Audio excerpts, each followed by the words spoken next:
اگر یہ کہتے الا الذین آمنوا وعملوا الصالحات ووصوا بالحق ووصوا بالصبر، کہ وہ لوگ خسارے سے بچ جائیں گے، تباہی اور بربادی سے بچ جائیں گے جو ایمان لائے اور انہوں نے ایک عمل کیا اور انہوں نے حق کی وصیت کی اور حق کی اور صبر کی تاکید کی، تو مفہوم اور ہوتا.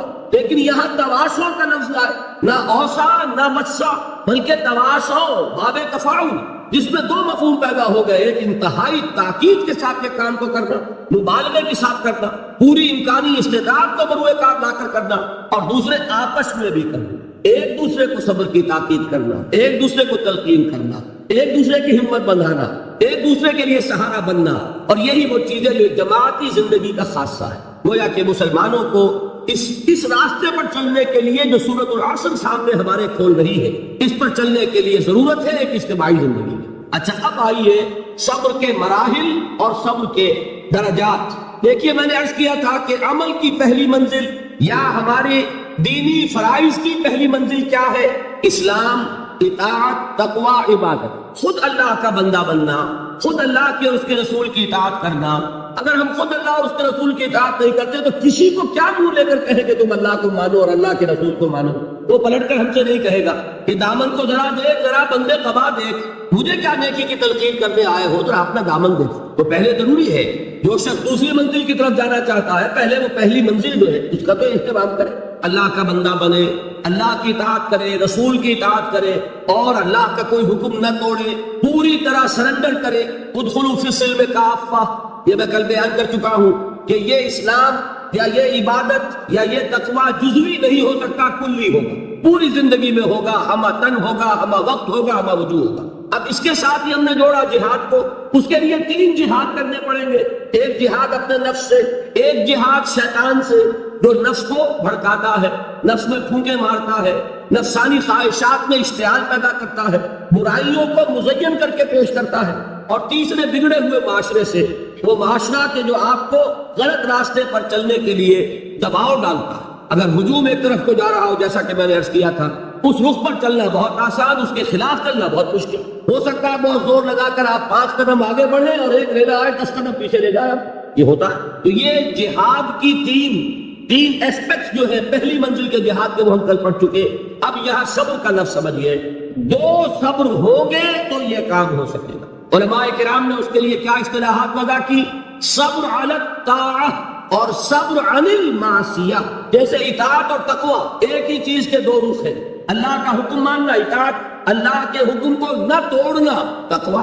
اسی طرح صبر علی الطاعۃ، اطاعت پر جم جانا، قائم ہو جانا، سہارنا، ناگوار چیزوں کو برداشت کرنا.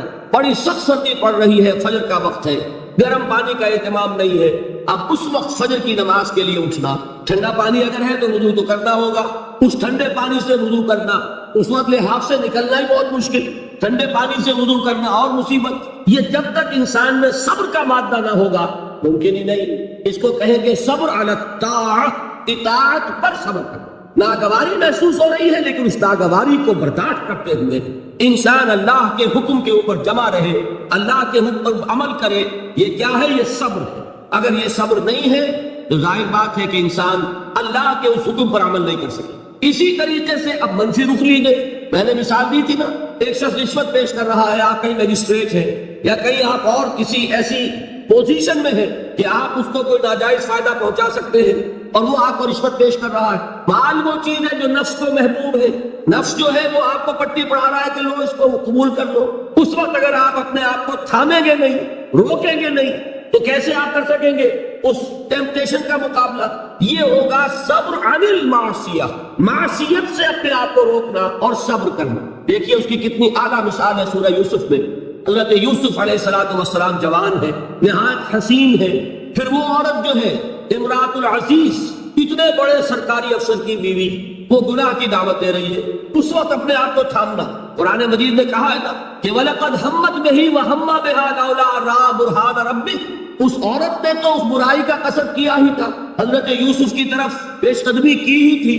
یوسف بھی کرتے اگر اپنے رب کی دلیل کو نہ دیکھ لیتے. اس وقت اللہ نے خصوصی دستگاری فرمائی، دستگیری، اس لیے کہ انسان کا نفس تو ظاہر بات ہے، وہ تو انسان کو خود حضور صلی اللہ علیہ وسلم کے خطبات میں آتا ہے کہ آپ جب بھی کہتے تھے کہ اے لوگوں اللہ کا تقوی اختیار کرو، تو سب سے پہلے اپنے نفس کو مخاطب کرتے تھے. اوصیکم ونفسی بتقوی اللہ، لوگوں میں تمہیں بھی وصیت کر رہا ہوں. دیکھیے یہ اوصیکم کوئی آ گیا، اوصا یوسی ایسان باب افعال.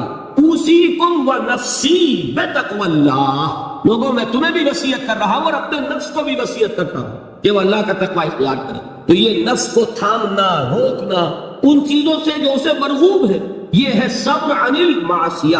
اور جو حکم دیا جا رہا ہے اس پر عمل پیرا ہونے میں جو ناگوار صورت پیش آ رہی ہے، نفس تو چاہ رہا ہے سو، ادھر معلوم ہے کہ اذان ہو چکی ہے، فجر کی جماعت کا وقت ہے، وہ کشمکش ہو رہی ہے. اس وقت جو ہے نفس کے اس تقاضے کو پیچھے ڈال کر اور اللہ کے حکم پر کاربند ہونا، یہ کیا ہے؟ صبر علی الطاعہ، اطاعت پر صبر، معصیت سے صبر. ایک مثبت صبر، ایک منفی صبر، یہ دو صبر ہوں گے تو پہلی منزل صبر. بات سمجھ میں آ گئی؟ اب آئیے دوسری منزل. دوسری منزل کیا تھی؟ یاد کیجئے، دعوت، تبلیغ، تلقین، نصیحت، دوسروں کو کہنا، اسی میں امر بالمعروف نہی عن المنکر. اب یہاں کیا ہوگا؟ اس میں میں چاہتا ہوں کہ ذرا ایک آیت کے حوالے سے، میں نے کل کہا تھا نا کہ وہ 3 باتیں میں یہاں چھوڑ رہا ہوں، وہ 3 باتیں آج سمجھ لیں. وہ 3 باتیں ہیں سورہ نحل کی ایک آیت کے حوالے سے، اتنی چھوٹی وہ ہے کہ وہ آپ کو یاد ہو جائے. ادعو الی سبیل ربک بالحکمت والموعظۃ الحسنۃ وجادلہم باللتی ہی احسن. بلاؤ اپنے رب کے راستے کی طرف، دعوت دو اپنے رب کے راستے کی طرف 3 چیزوں کے ذریعے. پہلی چیز بالحکمہ، حکمت کے ساتھ، دانائی کے ساتھ، دلیل کے ساتھ، برہان کے ساتھ. دوسری چیز موعظہ حسنہ، اچھی نصیحت، خوشنما نصیحت. اور تیسری چیز وجادلہم باللتی احسن، جدال حسنہ، جھگڑا، مجادلہ، مناظرہ، لیکن وہ بھی خوبصورتی کے ساتھ. اب ان 3 چیزوں کی اہمیت تو سمجھیے بدقسمتی سے ہمارے ہاں یہ جو 3 لیولز ہیں دعوت کے، ہم ان کو بھول گئے، اور ان میں سے ہر ایک کی جو اہمیت ہے وہ ہمارے سامنے نہیں. یہ تو میں مانتا ہوں کہ یہ صرف نبی کی ذات ہوتی ہے جو اتنی جامع ہوتی ہے کہ وہ تینوں لیول پر بیک وقت کام کرتے ہیں، اور غیر نبی سے آپ اس کی توقع نہیں کر سکتے. شخصیتوں کے اندر جو محدود اوصاف ہوتے ہیں وہ کسی ایک لیول پر بھی کام کر لے تو بہت بڑی بات ہے. تینوں لیول پر کام کرنا جو ہے وہ تو جیسا کہ میں نے عرض کیا ہے وہ انبیاء کے لیے تو ہوتا ہے. وہ 3 لیول کیا؟ دیکھیے، ہر سوسائٹی میں، ہر معاشرے میں ایک اونچا طبقہ ہوتا ہے. اونچا میں دولت کے اعتبار سے نہیں کہہ رہا، اونچا سیاسی اقتدار کے اعتبار سے نہیں کہہ رہا، اونچا طبقہ ذہنی اعتبار سے، فکری اعتبار سے، عقلی اعتبار سے، جنہیں آپ کہتے ہیں انٹیلیجنسیا، جنہیں آپ کہتے ہیں انٹلیکچوئل مائنورٹی. ہوتا تو ہے بہت تھوڑا سا، مائنورٹی ہے، وہ اکثریت نہیں ہوتی، اکثریت عوام الناس کی ہے. انٹیلیجنسیا تو تھوڑا ہوگا، انٹلیکچوئل مائنورٹی اسے کہتے ہی مائنورٹی ہے کہ وہ اقلیت ہوتی ہے، ذہین اقلیت. اسی کے لیے ایک اور اصطلاح استعمال ہوتی ہے، دی brain trust of the society. آج کل امریکہ وغیرہ میں تھنک ٹینکس، یہ ایک خاص ان کے ادارے وجود میں آ رہے ہیں کہ مفکرین کو جمع کیا جائے اور ان کی جو فکری صلاحیتیں ہیں ان سے استفادہ کیا جائے. اب ایک آدمی جو ہے وہ بظاہر تو بیٹھا نظر آ رہا ہے، کوئی کام ہی نہیں کر رہا، آپ کو کیا پتا وہ فکری اور ذہنی اعتبار سے کس فضا میں ہے، کس عالم میں ہے، وہ کیا کر رہا ہے، کیا سوچ رہا ہے. آپ کو کیا؟ علامہ اقبال کی بات تفسیریں آپ تصویریں دیکھی ہوں گی، یوں بیٹھے ہیں، معلوم ہوگا بڑا نکما آدمی ہے، یہ 66 جھکائے بیٹھا ہوا ہے. لیکن آپ کو کیا پتا کہ وہ فلسفے کی کون سی گتھیاں سلجھا رہا ہے، کون سا مسئلہ اس کے سامنے زمان و مکان کا کوئی مسئلہ ہے، علم کی ماہیت کا کوئی مسئلہ ہے، اور غلطاؤں میں کا انسان. اب میں کیا عرض کروں، مضمون ذرا ہٹ رہا ہے. یہی کیفیت تھی محمد رسول اللہ صلی اللہ علیہ وسلم کی ایک خاص دور میں، وہی کے آغاز سے متصل قبل اور وہی کے آغاز کے کچھ دیر بعد تک یہی تفکر، غور و فکر میں ڈوبے ہونے کی کیفیت تھی، جس میں کہ خطاب ہوا ہے کمبل میں لپٹ کر لیٹنے والے اب کھڑے ہو جاؤ، اے لحاف میں لپٹ کر لیٹنے والے اب کھڑے ہو جاؤ. یہ مزمل و مدثر کیوں کہا؟ کیونکہ جب کوئی شخص غور و فکر میں ڈوبا ہوتا، کوئی فکر ہے ذہن پر، سوچ بچار میں غرق ہے، تو وہ دوسروں سے تعلق منقطع کرتا ہے. اور عرب کا ایک خاص مزاج تھا، وہ اپنی چادر اپنے گرد لپیٹ کر یا لیٹ جاتے تھے یا بیٹھ جاتے تھے، اور چادر کو ایک ٹینٹ کی شکل میں اپنے گرد تان لیتے تھے. اب بھی ہمارے ہاں خود پاکستان میں پٹھانوں میں اس کا رواج موجود ہے. چادر کا جو استعمال کرتے ہیں اس کے بہت سے استعمالات ہوتے ہیں، جو کندھے پر چادر پڑی ہوتی ہے ان میں سے ایک یہ بھی ہے، اس کو اپنے گرد لپیٹا اور دنیا سے منقطع کر دیا. یہ کیفیت حضور کی نہیں ہے. اسی کے لیے تو غار حرا میں جا کر آپ وہاں پر جو کرتے تھے کیا کرتے تھے؟ ظاہر بات ہے کہ آپ کسی نبی کے امتی تو تھے نہیں کہ اس کے طریقے پر عبادت کرتے. اگر آپ نصارہ میں پیدا ہوتے تو حضرت مسیح کے بتائے ہوئے طریقے پر عبادت کرتے. اگر آپ یہود میں پیدا ہوئے ہوتے تو ان کی شریعت کے مطابق عبادت کرتے. آپ کو تو ابھی کوئی عبادت سکھائی نہیں گئی تو کیا کرتے تھے غار حرا؟ یہ ہمارے محدثین کرام نے اس کے لیے یہ الفاظ تجویز کیے ہیں کہ کان صفت و تعبدہ فی غار حرا التفکر والاعتبار. غار حرا میں آپ غور و فکر سوچ بچار کیا. یہ سوچ بچار میں اس طریقے سے اپنے آپ کو لگائے ہوئے ہونے کی کیفیت تھی جس میں آیا یا ایھا المزمل قم یا ایھا المدثر قم. اہل آپ میں لپٹ کر لیٹنے والے اب کھڑے ہو جائیے. لیکن یہ کھڑا ہونا کون سا؟ رات کا کھڑا ہونا. قم اللیل الا قلیلا نصفہ او انقص منہ قلیلا. اور مدثر میں یا ایھا المدثر قم، یہ کھڑا ہونا کون سا ہے؟ قم فانذر، یہ دن کا ہے. اب آپ خبردار کیجئے، دعوت دیجئے، اپنے رب کی تکبیر کیجئے. تو یہ در حقیقت دو حکم جو دیے گئے وہ اسی کیفیت میں. تو یہ بات جان لیجئے کہ وہ جو انٹلیکچوئل مائنورٹی ہوتی ہے بظاہر آپ کو نظر آئے گا کہ کوئی کام نہیں کر رہے، اس لیے بڑی بڑی تنخواہیں لے رہے ہیں، تھنک ٹینکس کے اندر بیٹھے ہوئے ہیں، سوچ رہے ہیں کیا کام کر رہے ہیں. یہ وہ اصل میں وہ ہوتا ہے ان کے غور و فکر کی صلاحیت کو بروئے کار لانا، ایسا سازگار ماحول پیدا کرنا کہ وہ اپنی ذہانت، فطانت، سوچ بچار کی صلاحیتوں کو بھرپور طریقے پر بروئے کار لانا. بہرحال یہ ہے وہ انٹلیکچوئل مائنورٹی. اس کی اہمیت کیا ہے وہ بھی جان لیں. دیکھیے میں مثال سے سمجھا دوں کہ یہ میرا وجود ہے، آپ کا وجود ہے. 2 من کا 1.5 من کا وجود ہے کہ نہیں؟ ایوریج 1.5 من کا تو ہوگا، میرا تو خیر 2 من سے بھی زائد ہے. اب اس میں ایک دماغ ہے، اس کا وزن کتنا ہوگا؟ وہ پاؤ بھر کا، 1.5 پاؤ کا، ہاتھ سر کا اتنا ہی ہوگا. لیکن سارے وجود کو کنٹرول کرتا ہے کہ نہیں؟ یہ میرا ہاتھ پکڑ سکتا ہے کسی چیز کو، لیکن کس شے کو پکڑے کس کو نہ پکڑے اس کا فیصلہ ہاتھ کر سکتا. یہ تو دماغ سے ہوگا. یہاں سے حکم آئے گا یہ سانپ ہے مت پکڑنا، اور یہاں سے آئے گا لکڑی ہے پکڑ لو اٹھا لو. آؤ چل سکتے ہیں، کدھر چلے کدھر نہ چلے کون فیصلہ کرے گا؟ دماغ. یہاں سے آرڈر آتا ہے کہ چلو تو دماغ پاؤ چلنا شروع کر دیتے. زبان بولتی ہے، فیصلہ کون کرتا ہے کیا بولنا؟ دماغ. تو میرے پورے اس وجود کو کنٹرول کیا کر رہا ہے؟ دماغ. اس کی ریشو پروپورشن کیا بنے گی 2 من کے مقابلے میں آج سے؟ اسی طریقے پر آپ سمجھیے کہ انسانی معاشرے میں وہ برین ٹرسٹ جو ہے، انٹلیکچوئل مائنورٹی ہوتی بہت کم ہے لیکن بڑی اہم ہوتی ہے. جدھر کا ادھر رخ ہو جائے گا، جس طرف ان کا رخ ہو جائے گا ادھر معاشرہ خود بخود چل پڑتا. یہ جو انٹلیکچوئل مائنورٹی ہے یہ واضح سے کسی بات کو نہیں مانتی، واضح سننے کو تیار نہیں. اس کا تقاضا کیا ہوتا ہے؟ عقل سے بات کرو، دلیل لاؤ، دلیل سے مانو، دلیل سے بنواؤ، ہے کہ نہیں؟ بلکہ میں نے آپ کو بتایا تھا کہیں واز ہو رہا ہو تو مسکراتے رہتے ہیں، اول تو آئیں گے نہیں. کہیں پھنس گئے مجبوری کو تو زیر لب مسکراتے رہیں گے کہ یہ واز فرما رہے ہیں. بھائی کو عقل سے بات کرو، کو دلیل سے بات کرو. اب یہ کہہ دینا تو آسان ہے، فرائڈ کا نظریہ بڑا گمراہ ہے، بہت غلط ہے. بھائی دلیل سے ثابت بھی کرو. یہ کہنا آسان ہے مارکس کا نظریہ کفر ہے، لیکن کچھ ثابت تو کرو اس میں کیا خرابی ہے. یہ ہے اصل میں جو سب سے ٹاپ کے لیول کی تبلیغ ہے، وہ یہ ہے دلیل سے، برہان سے، غلط نظریات کا عقلی دلائل سے ابطال. یہ بات یوں غلط ہے، یہ نظریہ باطل ہے، یہ تصور صحیح نہیں ہے، دلیل سے ثابت کیا. یہ ہے کس کے لیے؟ انٹلیکچوئل مائنورٹی کے لیے. اس کو کہا ادعو الی سبیل ربک بالحکمت، وزڈم کے ساتھ، دانائی کے ساتھ، عقلی دلائل کے ساتھ، براہین کے ساتھ اللہ کے راستے کی طرف بلاؤ. دوسرا لیول کیا ہے عوام الناس کا؟ وہ لیول ہے عام لوگ، ان کے ذہنوں میں کوئی سناس نہیں، کوئی غلط نظریہ نہیں. انہوں نے تو جیسے آپ کہتے ہیں کلین سلیٹس ہیں، اس کے اوپر آپ جو چاہیں لکھ دیں. اور اگر کسی سلیٹ پر پہلے سے لکھا ہوا ہے تو پہلے اسے صاف کرنا پڑتا ہے تب لکھے. تو وہ جو ہوتے ہیں ذہین اقلیت، ان کے تو ذہنوں کی پہلے صفائی کرنی پڑتی ہے. اگر ڈارون کا نظریہ بیٹھا ہوا ہے تو وہ نکالیں گے تو قرآن مجید میں جو آیا ہے قصہ آدم و ابلیس 7 مرتبہ، وہ ڈارون کا نظریہ نکلے گا تو بیٹھے گا. تو ڈارون کا نظریہ وہاں ہے، وہ حجاب بنا ہوا ہے، وہ قصہ آدم و ابلیس کو پڑھتا ہوا مسکراتا ہوا گزر جاتا. کیا بچگانا باتیں ہو رہی، معاذ اللہ ثم معاذ اللہ ثم معاذ اللہ، اس کے ذہن میں بیٹھا ہوا ڈارون کا فلسفہ. اب پہلے وہ ڈارون کا فلسفہ اسی کو کہا ہے نا کسی نے کہ گلا تو گھونٹ دیا اہل مدرسہ نے تیرا، کہاں سے آئے صدا لا الہ الا اللہ. ذہن بدلا گیا، فکر بدلی گئی، سوچ بدلی گئی. کہیں ڈارون ہے، کہیں فرائڈ ہے، کہیں مارکس ہے، کہیں ایڈلر ہے، کہیں برٹرینڈ رسل ہے، کہیں سارترے ہے. یہ ذہنوں کے اندر تو یہ بیٹھے ہوئے ہیں. تو اب کہاں سے بات آئے؟ اسی کو کہا تھا اکبر الہ آبادی نے کہ غزالی و رومی کی بھلا کون سنے گا، محفل میں چھڑا نغمہ اسپینسر و مل ہے. جان سٹورٹ مل، اس کا فلسفہ یہ ہے، اس نے یہ فرمایا ہے.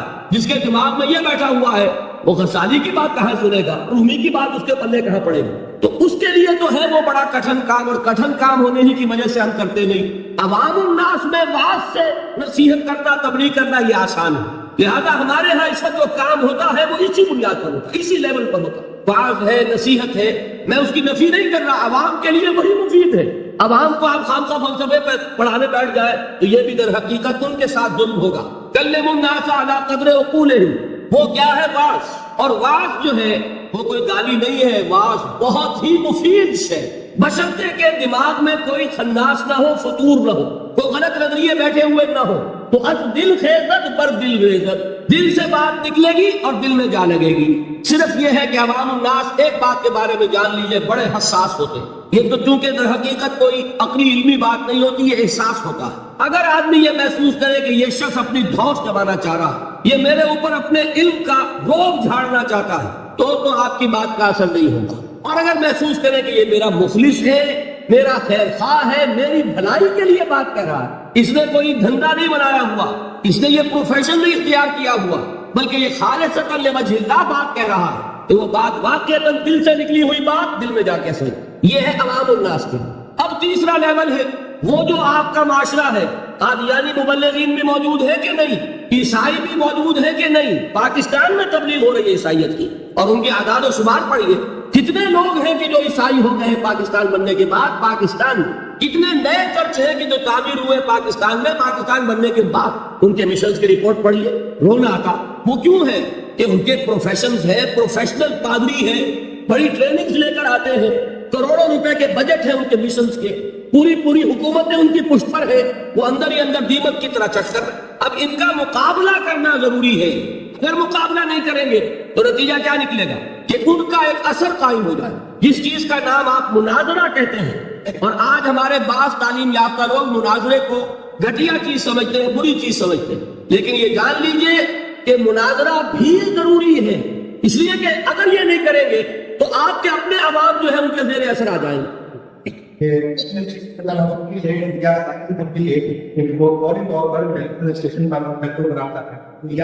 مجھے یہ یاد نہیں ہے کہ میں نے یہاں ذکر کیا یا نہیں کیا، بہرحال اگر کیا ہے تو دوبارہ کر رہا ہوں۔ جب انگریز ہندوستان میں آیا تو ایک طرف تو انگریز کی حکومت قائم ہو رہی، ہم جو ہے مرعوب ہو گئے، محکوم بھی ہوئے، محکوم مرعوب بھی ہو جاتا، دوسری طرف ان کے پادریوں کی فوج آ گئی عیسائیت کی تبلیغ کے لیے، اور یہ لوگ بڑے ٹرینڈ تھے، عربی پڑھ کر آتے تھے، فارسی سیکھ کر آتے تھے، قرآن پڑھ کر آتے تھے، تاکہ وہ ٹاک ٹاک کر حملے کر سکیں اسلام پر۔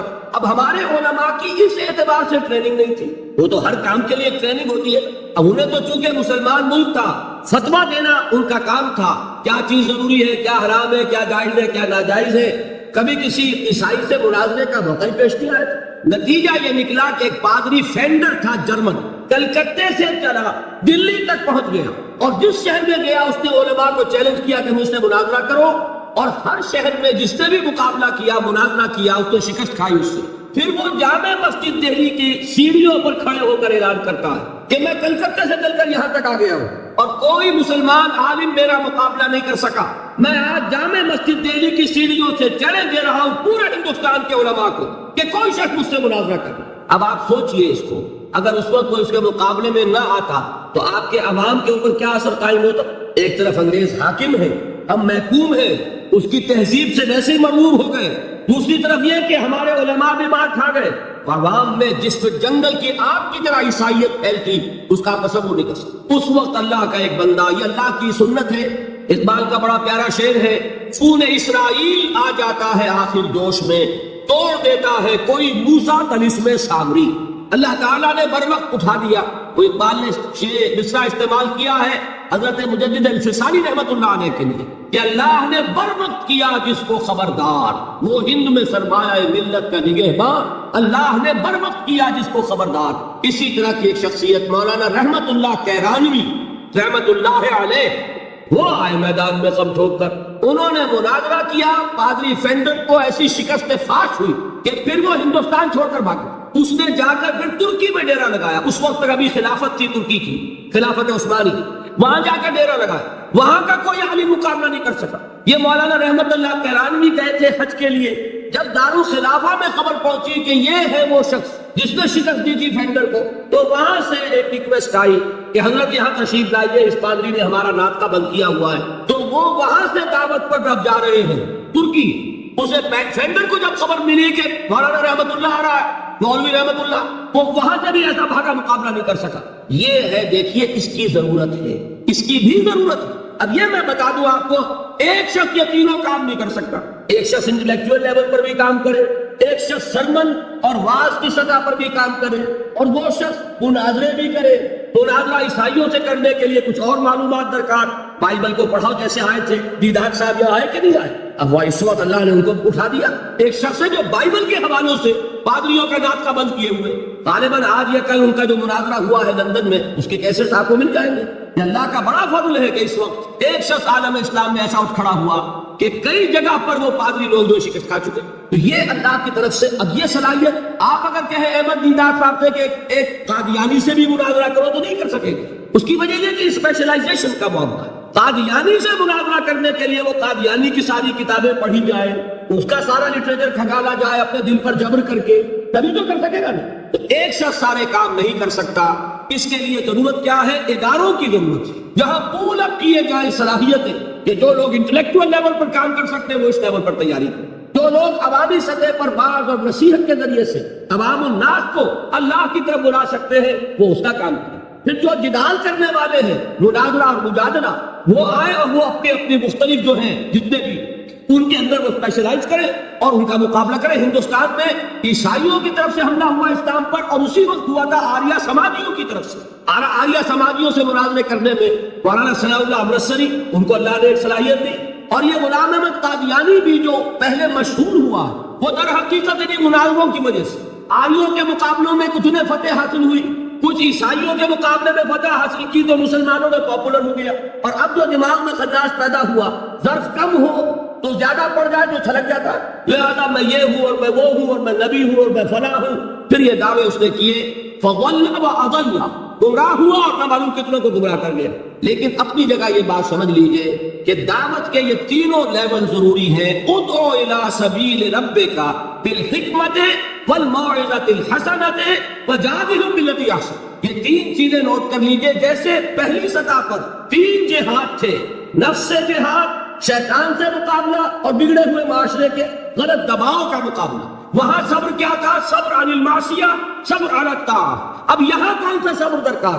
جو شخص یہ کام کرے گا اسے اپنے کیریئر کا صبر کرنا پڑے گا. ایک شخص میں ذہانت ہے، صلاحیت ہے، وہ کوئی بہت ہی نفع بخش کیریئر جو ہے اس نے اڈاپٹ کیا ہوا ہے، ڈاکٹر ہے، انجینئر ہے، اس میں اسے بڑی اونچی تنخواہیں مل رہی ہیں، بڑی اعلیٰ پریکٹس چل رہی ہے، لیکن وہی صلاحیت اب ادھر لگائے گا، ظاہر بات ہے وہ بساط طے ہوگی، اس میں کمی آئے گی. یہ کیسے ہو سکے گا اگر صبر نہ ہو؟ اگر انسان صبر نہ کر سکے، اگر انسان قربانی نہ دے سکے اپنے کیریئر کی، اپنے مفادات کی، اپنے شاندار مستقبل کی. وہی نوجوان، دیکھیے ہمیں شرم آنی چاہیے، گردنیں ہمیں جھکا لینی چاہیے. قادیانیوں میں کتنے نوجوان ہیں جو اپنی زندگیاں جو ہے وقف کر دیتے ہیں. وہ زندگیاں وقف کرتے ہیں، انہیں ٹریننگ ملتی ہے، پھر وہ میدان میں آتے ہیں. عام آدمی کیسے کام کر لے گا؟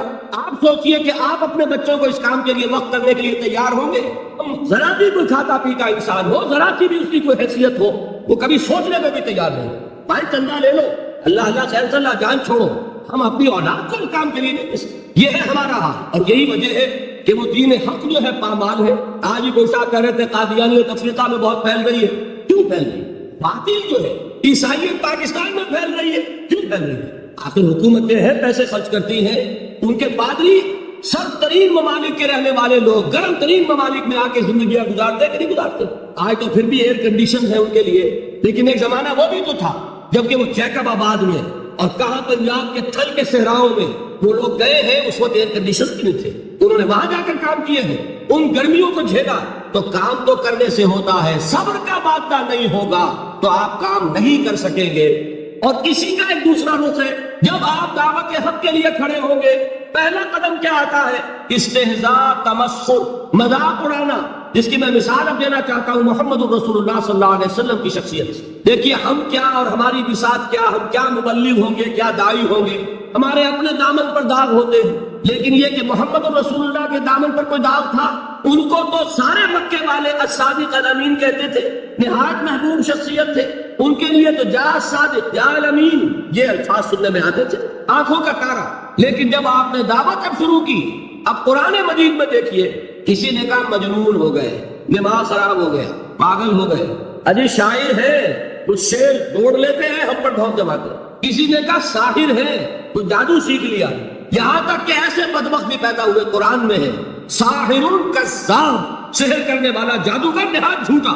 یہ الفاظ کہے جا رہے ہیں کس کی شان میں؟ محمد الرسول اللہ صلی اللہ علیہ وسلم۔ قرآن میں نقل کیا گیا یا ایھا الذی نزل علیہ الذکر انک لمجنون۔ کبھی آپ نے اس کا ترجمہ سوچا؟ اے وہ شخص، دیکھیے تصور کیجئے، حضور جا رہے ہیں، تشریف لے جا رہے ہیں، کسی دعوت میں ہے، تبلیغ میں، یا ویسے ہی تشریف لے جا رہے ہیں، اور کوئی ایک دم گھٹا ہے لوگوں کا، ادھر سے فطرہ آتا ہے، تیر کی طرح لگتا ہے دل میں جا کر محمد کے صلی اللہ علیہ وسلم۔ اے وہ شخص جس کا یہ خیال ہے کہ اس پر کوئی ذکر نازل ہو رہا ہے، ہمارے خیال میں تو تمہارا دماغ خراب ہو گیا۔ یا ایھا الذی نزل علیہ الذکر انک لمجنون، کہا کہ اور یہ نہ سمجھیے کہ حضور صلی اللہ علیہ وسلم کے قلب مبارک کو تکلیف نہیں ہوتی تھی۔ میں قرآن سے ثابت کروں گا، میں کہیں کوئی کہانیاں بیان نہیں کرنا چاہتا۔ قرآن نے کہا وَلَقَدْ نَعْلَمُ أَنَّكَ يَضِيقُ صَدْرُكَ بِمَا يَقُولُونَ، اے نبی ہمیں خوب معلوم ہے صلی اللہ علیہ وسلم کہ جو کچھ یہ لوگ کہہ رہے ہیں اس سے آپ کا سینہ بھجتا ہے، یہ جو گھٹن ہوتی ہے، صدمہ ہوتا ہے۔ أَنَّكَ يَضِيقُ صَدْرُكَ بِمَا يَقُولُونَ، ہمیں خوب معلوم ہے کہ جو کچھ یہ باتیں آپ کو سننی پڑ رہی ہیں، یہ کڑوی کسیلی بات، یہ جو فکریں چستور ہے، استہزاء ہو رہا ہے، تمسخر ہو رہا۔ سورہ ہجر میں ہے، ایک جگہ کھڑے ہوئے لوگ قرآن کا مذاق اڑا رہے ہیں، بھائی فلاں آیت تم لے جانا، فلاں آیت میری ہوگی، اس کے ٹکڑے کر رہے ہیں، اس کے ٹکڑے حصے بکھرے کر کے قیمہ بنا کر ان آیات کا تمسخر اڑا رہے ہیں۔ ایک جگہ قرآن مجید میں مذکور ہے کہ فرشتوں کا مذاق اڑ رہا ہے۔ بھائی یہ دیکھو، محمد نے کہا ہے صلی اللہ علیہ وسلم کہ جہنم پر تو کل 19 فرشتے ہیں، علیہا 19 قرآن میں آیت نازل ہوئی۔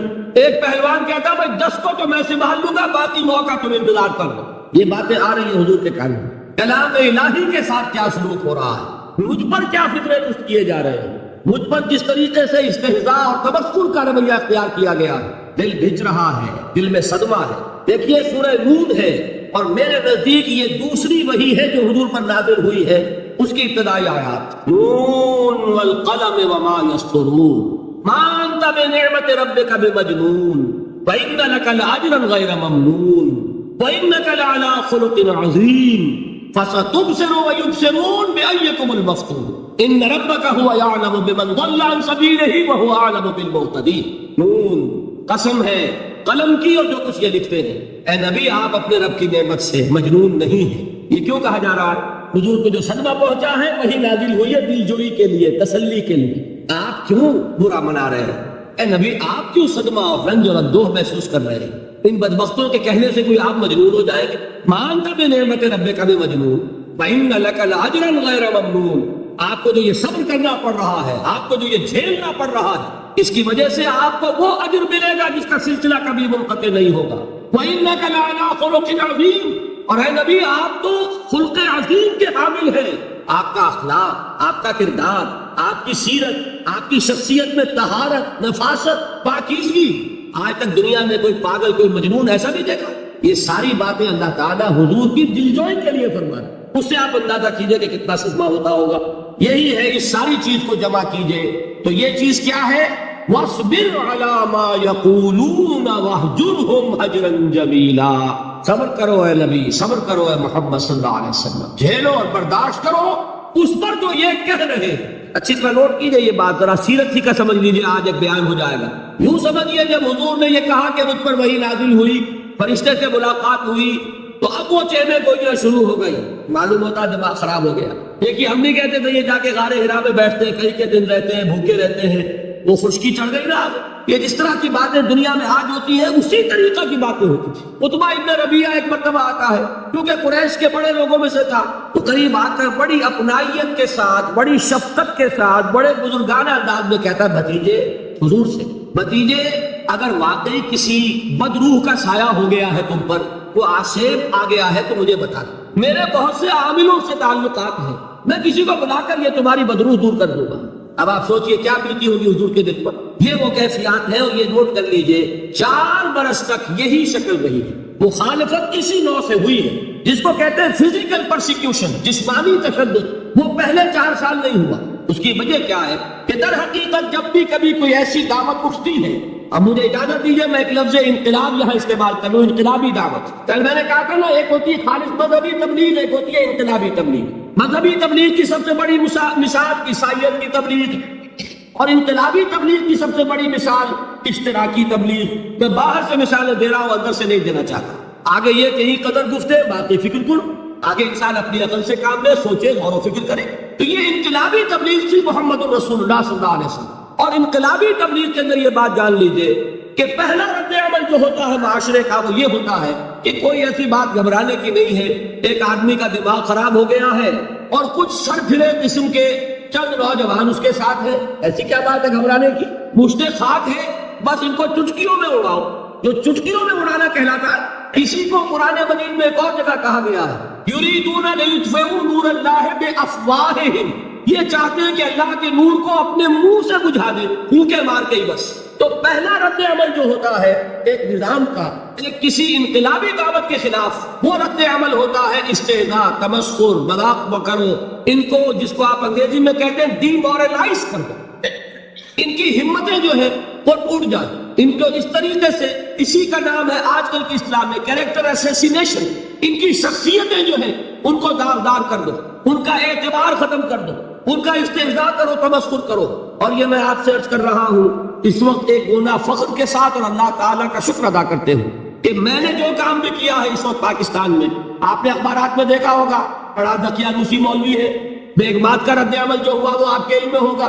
بڑے جو یہ جدید ہمارے روشن خیال قسم کے جو صحافی ہیں، اگر کہیں آپ نے پڑھا ہو جس طرح استہزاء ہوا ہے، جس طرح مذاق اڑایا گیا ہے، جو الفاظ استعمال کیے گئے ہیں، تو میرے نزدیک بہت بڑی سند ہے جو اللہ کے ہاں جا کر پیش کروں گا کہ اللہ تیرے دین کے لیے. میں نے اپنے گھر سے کوئی بات نہیں کہی، میں نے جو بات کہی وہ جو شریعت محمدی کی بات ہے وہ کہی.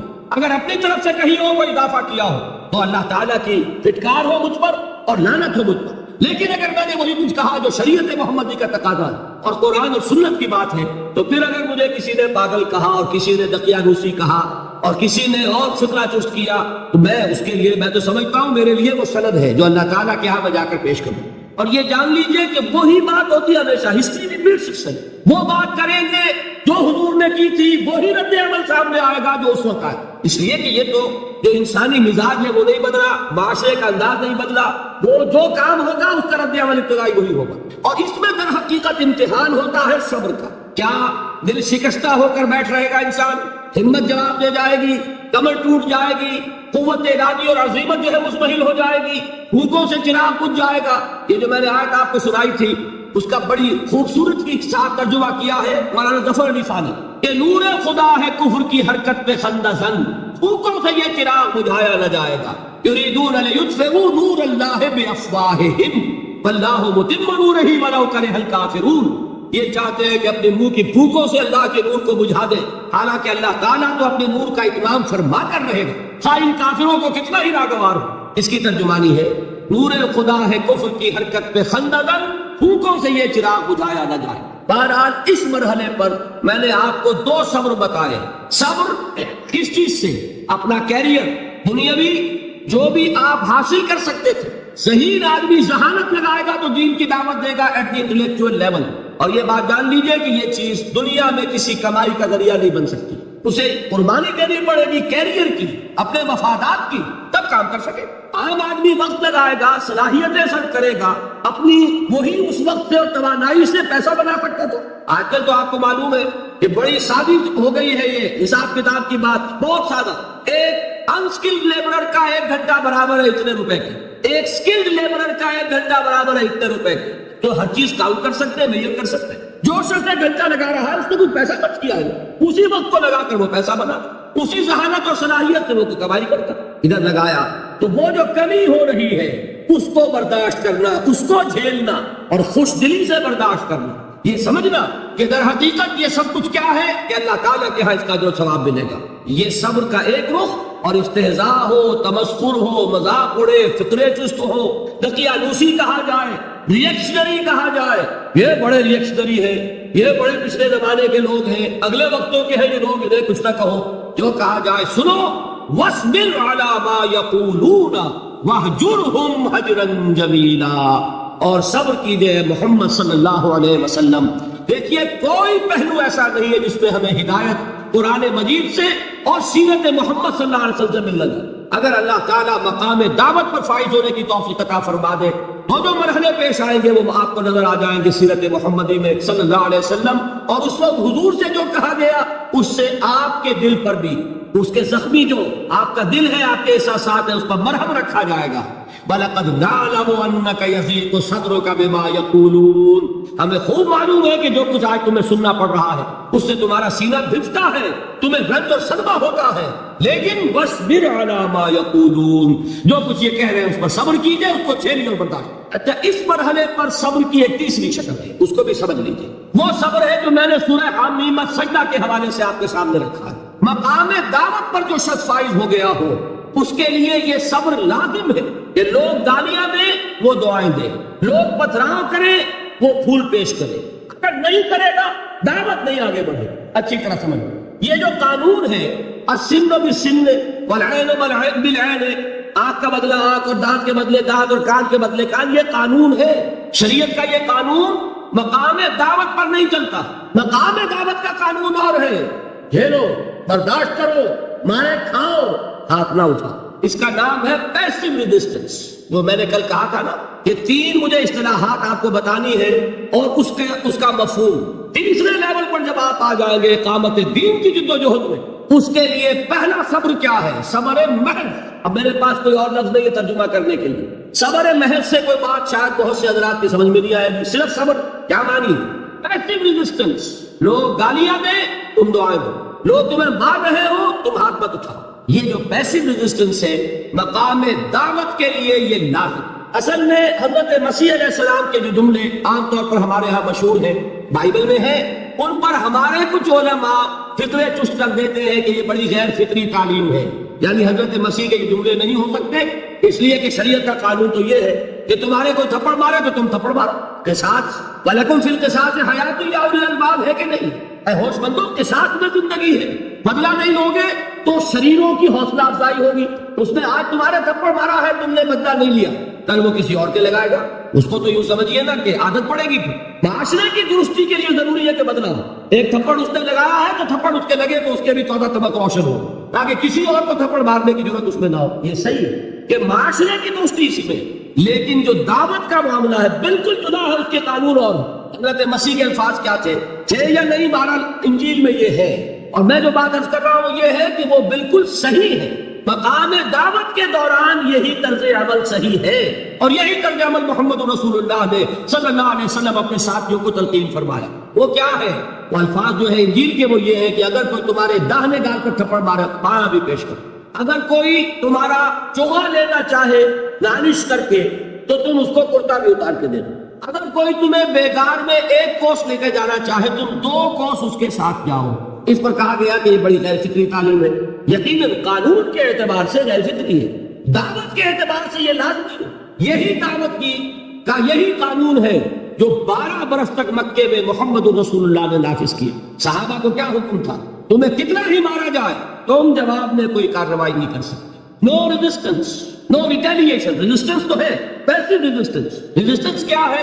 کہ پیچھے مت ہٹنا۔ وہ سارا دباؤ کیوں دے رہے تھے کہ تم اپنا تعلق منقطع کرو محمد سے صلی اللہ علیہ وسلم، تم توحید کو چھوڑو، اپنے آبائی دین میں آؤ۔ اسی کے لیے پریشرائز کر رہے تھے۔ حضرت بلال کو مار رہا ہے امیہ ابن خلف، حضرت خباب بن الارت رضی اللہ تعالیٰ عنہ کو دہتے ہوئے انگارے زمین میں بچھا کر اور اس کے اوپر ننگی پیٹھ لٹا دیا۔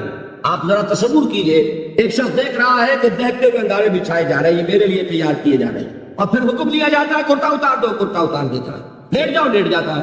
کیوں؟ بڑی خیر فطری بات ہے یہ تو۔ اسے ہاتھ پاؤں مارنے چاہیے۔ ایک آدمی ڈیسپریٹ ہو جائے تو آپ کو معلوم ہے اس کے اندر طاقت بہت آ جاتی ہے۔ اسے نظر آ رہا ہو کہ مجھے تو بھون دیں گے، کباب بنا دیں گے، تو اگر اسے اجازت ہو 2-4 کو مار کر مرے گا۔ اجازت نہیں، محمد نے ہاتھ باندھ دیے صلی اللہ علیہ وسلم، تمہیں اجازت نہیں ہاتھ اٹھانے۔ یہ بعد میں سورہ نساء میں یہ الفاظ نازل ہوئے کہ اے مسلمانوں، ایک زمانہ یہ تھا کہ تمہیں حکم تھا کفو ایدیکم، اپنے ہاتھ بندے رکھو. You are not allowed to retaliate. ڈٹے رہو، جمے رہو، کھڑے رہو، صبر کرو، جھیلو، برداشت کرو، پیچھے نہ ہٹنا. نہ محمد کے دامن کو چھوڑنا صلی اللہ علیہ وسلم، نہ توحید کا دامن چھوڑنا، لیکن ہاتھ اٹھانے کی اجازت. بتائیے کہاں گیا قانون؟ قانون تو یہ ہے کہ بدلا لو، لیکن وہ قانون تو اس وقت نافذ ہوگا جب انقلاب آ جائے گا، اسلامی حکومت قائم ہو جائے گی، تب آئے گا نا قانون. ابھی مرحلہ ہے انقلابی عمل کا، ابھی تو انقلاب لانا ہے، اسلامی حکومت قائم کرنی ہے. اس پروسیس کے تقاضے کچھ اور ہے. اس میں جو پہلا مرحلہ ہے وہ پیسو ریزسٹنس کا ہے صبر. یہی وجہ دیکھیے مکی صورتوں میں خود نبی اکرم صلی اللہ علیہ وسلم کو اتنے مختلف پیراؤں میں صبر کا حکم دیا گیا. کچھ مثالیں میں دے چکا ہوں. بولے رب کا فصبر، اسی طریقے سے وَاصْبِرْ كَمَا صَبَرَ أُولُو الْعَزْمِ مِنَ الرُّسُلِ، اے نبی صبر کیجئے جیسے کہ صبر کیا ہمارے اولو العزم رسولوں نے. وَاصْبِرْ وَمَا صَبْرُكَ إِلَّا بِاللَّهِ، اے نبی صبر کیجئے اور آپ کا صبر تو اللہ ہی کے سہارے ہے. وَاصْبِرْ لِحُكْمِ رَبِّكَ، یہ سورہ نون جس کی ابتدائی آیات میں نے آپ کو سنائی، نون والقلم وما يسطرون ما انت بنعمت ربك بمجنون. اس کا اختتام کیا ہوتا ہے؟ وَاصْبِرْ لِحُكْمِ رَبِّكَ وَلَا تَكُنْ كَصَاحِبِ الْحُوتِ إِذْ نَادَىٰ وَهُوَ مَكْظُومٌ. اے نبی صبر کیجئے اپنے رب کے فیصلے کا، انتظار کیجئے اور اس مچھلی والے کے مانند نہ ہو جائیے. مچھلی والا کون؟ حضرت یونس علیہ السلام. مچھلی والے نے اپنے دینی حمیت اور غیرت جو تھی اس کی وجہ سے اللہ کے حکم کا انتظار نہیں کیا، اپنے قوم کو چھوڑ کر چل دی. نبی کا، رسول کا یہ معاملہ ہوتا ہے. جیسے کہ آپ کو معلوم ہے کوئی افسر ہے کسی حکومت کا، وہ اپنی پلیس آف ڈیوٹی کو نہیں چھوڑ سکتا. He must stick to his place of duty. بڑے افسر کے لیے تو یہ بہت بہت اہم بات ہے. تو اے رسول، جہاں آپ کو ہم نے تعینات کیا ہے آپ وہاں سے ہل نہیں سکتے. کہ ذرا مخالفت ہوئی، لوگوں نے فکرے تست کیے اور آپ کہیں اور چل دیے، دفعہ ہوئے، یہ بات نہیں سننا چاہتے، میں کسی اور کو سناؤں گا. ہو سکتا ہے نا، ہم تو کرتے ہیں نا یہ، اس لیے کہ ہمیں تو اللہ نے کہیں تعینات تو نہیں کیا نا. اگر ایک جگہ کے لوگ بات نہیں سنتے، چلو بھائی ہم کہیں اور جائیں گے، وہاں بات سنائیں. لیکن رسول کا معاملہ ہوتا ہے جو اس کی پلیس آف اپوائنٹمنٹ ہے، he cannot leave his place without the express permission of Allah subhanahu wa ta'ala. آپ نے یہ سنا ہوگا، سیرت کی تقاریر میں پڑھا ہوگا کہ مدینے کی طرف ہجرت کی اجازت حضور نے تمام صحابہ کو دے دی. خود منتظر رہے جب تک کہ اللہ کی طرف سے اجازت نہیں آئی. حضرت ابو بکر پوچھتے رہتے تھے حضور اجازت آ گئی کہ نہیں؟ نہیں ابھی نہیں آئی. حضور اذن آ گیا؟ نہیں آیا. ابھی نہیں آیا. حبشہ کی طرف سب کو بھیج دیا، اجازت دے دی، جو جانا چاہے چلا جا. حضور کی صاحبزادی جو حضرت عثمان کے نکاح میں تھی وہ بھی ہجرت کر رہی، لیکن حضور تو نہیں گئے. رسول نہیں چھوڑ سکتا اپنی جگہ، یہاں تک کہ تمام تقریباً صحابہ چلے گئے، حضور رہ گئے، حضرت ابو بکر رہ گئے، حضرت علی رہ گئے. اور حضرت ابو بکر پوچھ رہے ہیں بار بار اجازت آئی یا نہیں؟ نہیں ابھی نہیں آئی. حضرت عائشہ نے واقعہ بیان کیا کہ ایک روز اچانک دوپہر کے وقت ہم نے دیکھا کہ حضور نے اپنے پورے جسم کو ڈھانپا ہوا ہے، چہرے کو بھی کپڑے میں ڈھانکا ہوا ہے اور تشریف لا رہے ہیں. یہ اس میں تعجب کی بات یہ کہ عرب میں آج بھی آپ کو معلوم ہے کہ یہ چیز جو ہے ان کی روایات کے خلاف ہے کہ دوپہر کے وقت کوئی کسی سے ملنے جائے. یہ وقت جو ہے قیلولے کا ہے، آرام کا ہے. آج کل وہ عصر اور ظہر کے مابین کا وقفہ. تو ٹھیک دوپہر کے وقت تشریف لائے حضور. آپ نے آ کے حضرت ابو بکر سے فرمایا کہ اجازت آ گئی ہے. اس میں ایک قصہ تھوڑا سا اور بتا دوں، بہت دلچسپ ہے اور بہت ہمارے لیے سبق آموز ہے. حضرت ابو بکر نے بہت خوش ہو کر ایک بات کہی، حضور میں نے 2 اونٹنیاں تیار کی ہوئی ہیں. یعنی اب آپ تو سوچتے تھے نا شاباش ملے گی کہ میں نے تیاری کی ہوئی ہے. میں نے 2 اونٹنیوں کو خوب کھلا پلا کے فرما کیا ہوا ہے، بڑی توانا ہے تاکہ ہم تیزی کے ساتھ سفر کر سکیں. حضور نے توقف کیا، فرمایا ہاں ٹھیک ہے، 1 اونٹنی میں استعمال کروں گا لیکن میں اس کی قیمت ادا کروں گا. حضرت ابو بکر کی آنکھوں میں آنسو آ ہوتے ہوئے کہا حضور مجھ سے یہ مغایرت، کیا یہ جان اور مال کسی اور کے لیے ہے؟ آپ مجھ سے بھی کہہ رہے ہیں میری اونٹنی جو ہے وہ بھی بلا معاوضہ آپ کو دیتے فرما. یہ ہے محمد الرسول اللہ کی غیرت اور حمیت کا. ہمارا معاملہ جو ہے دین کی دعوت و تبلیغ کے اعتبار سے بالکل کچھ مختلف بنا ہوا ہے. اسی لیے وہ عزت نہیں، وہ وقار نہیں. یہاں یہ حال ہے کہ حضور کے خسر ہیں، جان نثار ہیں، یار غار ہیں، سب کچھ ہے، لیکن وہاں بھی یہ معاملہ ہے کہ ٹھیک ہے اونٹنی کی قیمت ادا کر. بہرحال میں جو عرض کر رہا تھا وہ یہ ہے کہ چونکہ رسول کو اجازت نہیں تو فرمایا گیا وَاصْبِرْ لِحُكْمِ رَبِّكَ وَلَا تَكُنْ كَصَاحِبِ الْحُوتِ. دیکھنا وہ جو یونس علیہ السلام جو انہوں نے کیا تھا، اجازت آئے بغیر وہ اپنی قوم کو چھوڑ کر، وہ قوم کو چھوڑ کر کسی اور وجہ سے نہیں کہتے گئے تھے، دین کی حمیت اور غیرت کی وجہ سے. یہ بدبخت بات سننے کو تیار نہیں ہے تو دفع ہو. میں کہیں اور جا کر اللہ کی بات کہیں سناؤں گا، لیکن اجازت کے بغیر نہیں جا سکتے۔ یہی وجہ ہے کہ پکڑ ہوئی، گرفت ہوئی اور مچھلی کے پیٹ میں رہے، وہاں وہ لا الہ الا انت سبحانک انی کنت من الظالمین، اور وہاں سے پھر اللہ تعالیٰ نے نجات دی، مچھلی نے انہیں اگل دیا ساحل کے اوپر۔ یہ ایک لمبی بات ہے۔ تو یہاں حضور سے کیا کہا گیا؟ صبر کی۔ اب دیکھیے ایک بات عجیب ہے، یہ ربط اپنے ذہن میں رکھیے، اللہ تو صبر کی تلقین کر رہا ہے اپنے رسول کو، اور رسول یہی تلقین کر رہے ہیں اپنے صحابہ کو، صبر کرو، جھیلو، برداشت کرو، ہاتھ مت اٹھانا، کوئی جوابی کارروائی نہیں ہوگی، بلکہ اپنے اوپر جھیلو جو کچھ جھیلنا ہے، ڈٹے رہو، پیچھے مت ہٹنا، یہ صبر ہے، لیکن ہاتھ اٹھانے کی اجازت نہیں۔ چنانچہ اب ذرا چشم تصور سے دیکھیے، ابو جہل اس نے جو بدترین روش اختیار کی، وہ ایک خاندان تھا، حضرت یاسر، ان کی اہلیہ حضرت سمیہ، اور ان کے فرزند حضرت عمار رضی اللہ تعالی عنہم۔ یہ غلام نہیں تھے، حضرت سمیہ تو کنیز تھی، لیکن یاسر غلام نہیں تھے۔ ان کی کہانی یہ ہے، واقعہ یہ ہے کہ یہ بہت نیک آدمی تھے یاسر، یمن کے باشندے۔ انہیں کو خواب میں بشارت ہوئی کہ نبی کا ظہور ہونے والا ہے مکے میں، جاؤ شاید ان کے قدموں تک پہنچ جاؤ۔ جیسے حضرت سلمان فارسی کی بات میں نے آپ کو بتائی، وہ تو خواب کی بشارت نہیں تھی، وہ ان کے غور و فکر کا معاملہ تھا۔ انہوں نے وہ جو آگ کی پوجا پاٹ ہے اس کو چھوڑا اور سفر کیا، اور پھر انہیں خبر دی ایک راہب نے کہ کھجوروں کی سرزمین میں آخری نبی کا ظہور ہونے والا ہے، جاؤ شاید قسمت یابی کرے۔ انہیں خواب آیا تھا، یہ یمن سے ترک وطن کر کے مکے آ گئے۔ ابو جہل کا ایک چچا تھا، بہت شریف النفس انسان، اس کے ساتھ معاہدہ کیا حلیف بن کر، اور وہ مکے میں رہنے لگے۔ اس لیے کہ نوٹ کر لیجئے، مکہ اس وقت ایک قبیلے کا شہر تھا، صرف قریش، یا کرشی رہ سکتا تھا وہاں، یا کرشی کا حلیف۔ اگر کسی کے ساتھ اس کی، جیسے آپ کو معلوم ہے یہاں کاروبار وغیرہ کرنے میں سعودی عرب میں شراکت جو ہے وہ کسی لوکل سعودی کے ساتھ ہوگی تو آپ کر سکتے ہیں، وہ کفیل ہے، ورنہ آپ کچھ نہیں کر سکتے۔ اسی طرح کی بات وہاں تھی کہ اگر تو کسی کرشی نے آپ کو امان دی ہوئی ہے تو آپ رہ سکتے ہیں مکے میں، ورنہ نہیں۔ یا تیسرے کرشی کا غلام تو ملکیت ہی ہے اس کی، جیسے بھیڑ بکری ہے کسی کرشی کی، اسی طرح اس کے غلام ہے۔ یہ تین کیٹیگریز تھی انسانوں کی مکے میں۔ اسی کو نوٹ کیجئے کہ جو بیچارے غلام تھے وہ سب سے زیادہ ستائے گئے، اس لیے کہ غلاموں کے تو حقوق ہی کوئی نہیں تھے۔ ان کو تو اگر کوئی شخص اپنے غلام کو ذبح کر دیتا تھا تو بھی کوئی پوچھنے والا نہیں۔ بالکل ایسے ہی ہے نا، آپ کی بکری آپ نے ذبح کی، گوشت کھا لیا، کوئی آپ سے کوئی پوچھ سکتا ہے؟ جب ملکیت ہے، آپ کی بکری آپ کی تھی، آپ نے ذبح کر دی، غلام آپ کی ملکیت تھا، آپ نے ختم کر دیا، کوئی اس میں جرم نہیں، کوئی باس پرس نہیں۔ یہ تھا حال غلاموں کا۔ بلال غلام تھے، ابو فقیر غلام تھے، سنیرا ایک کنیز تھی۔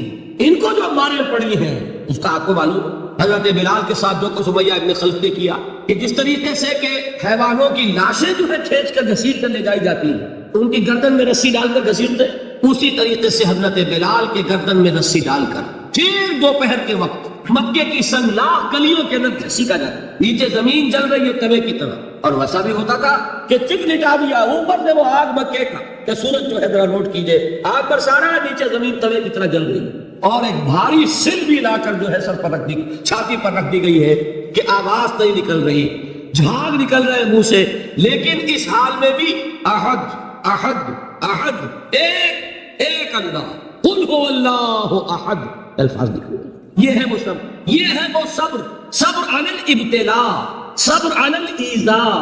یہ ابتلاء اور ایذاء پر صبر ہے، جھیلو، برداشت کرو، اس توحید پر قائم رہو، محمد کی رسالت کے اقرار کرتے رہو صلی اللہ علیہ وسلم، لیکن ہاتھ نہیں اٹھانا۔ اب میں آپ کو بتا رہا تھا یہ دو غلام تھے، یہ جو تھے یاسر، یہ حنیف تھے، غلام تو نہیں تھے نا، البتہ وہ ابو جہل کے چچا کی کنیز تھی یہ سمیہ، انہوں نے اجازت لے کر ان سے نکاح کر لیا، یہ تو کنیز رہے گی۔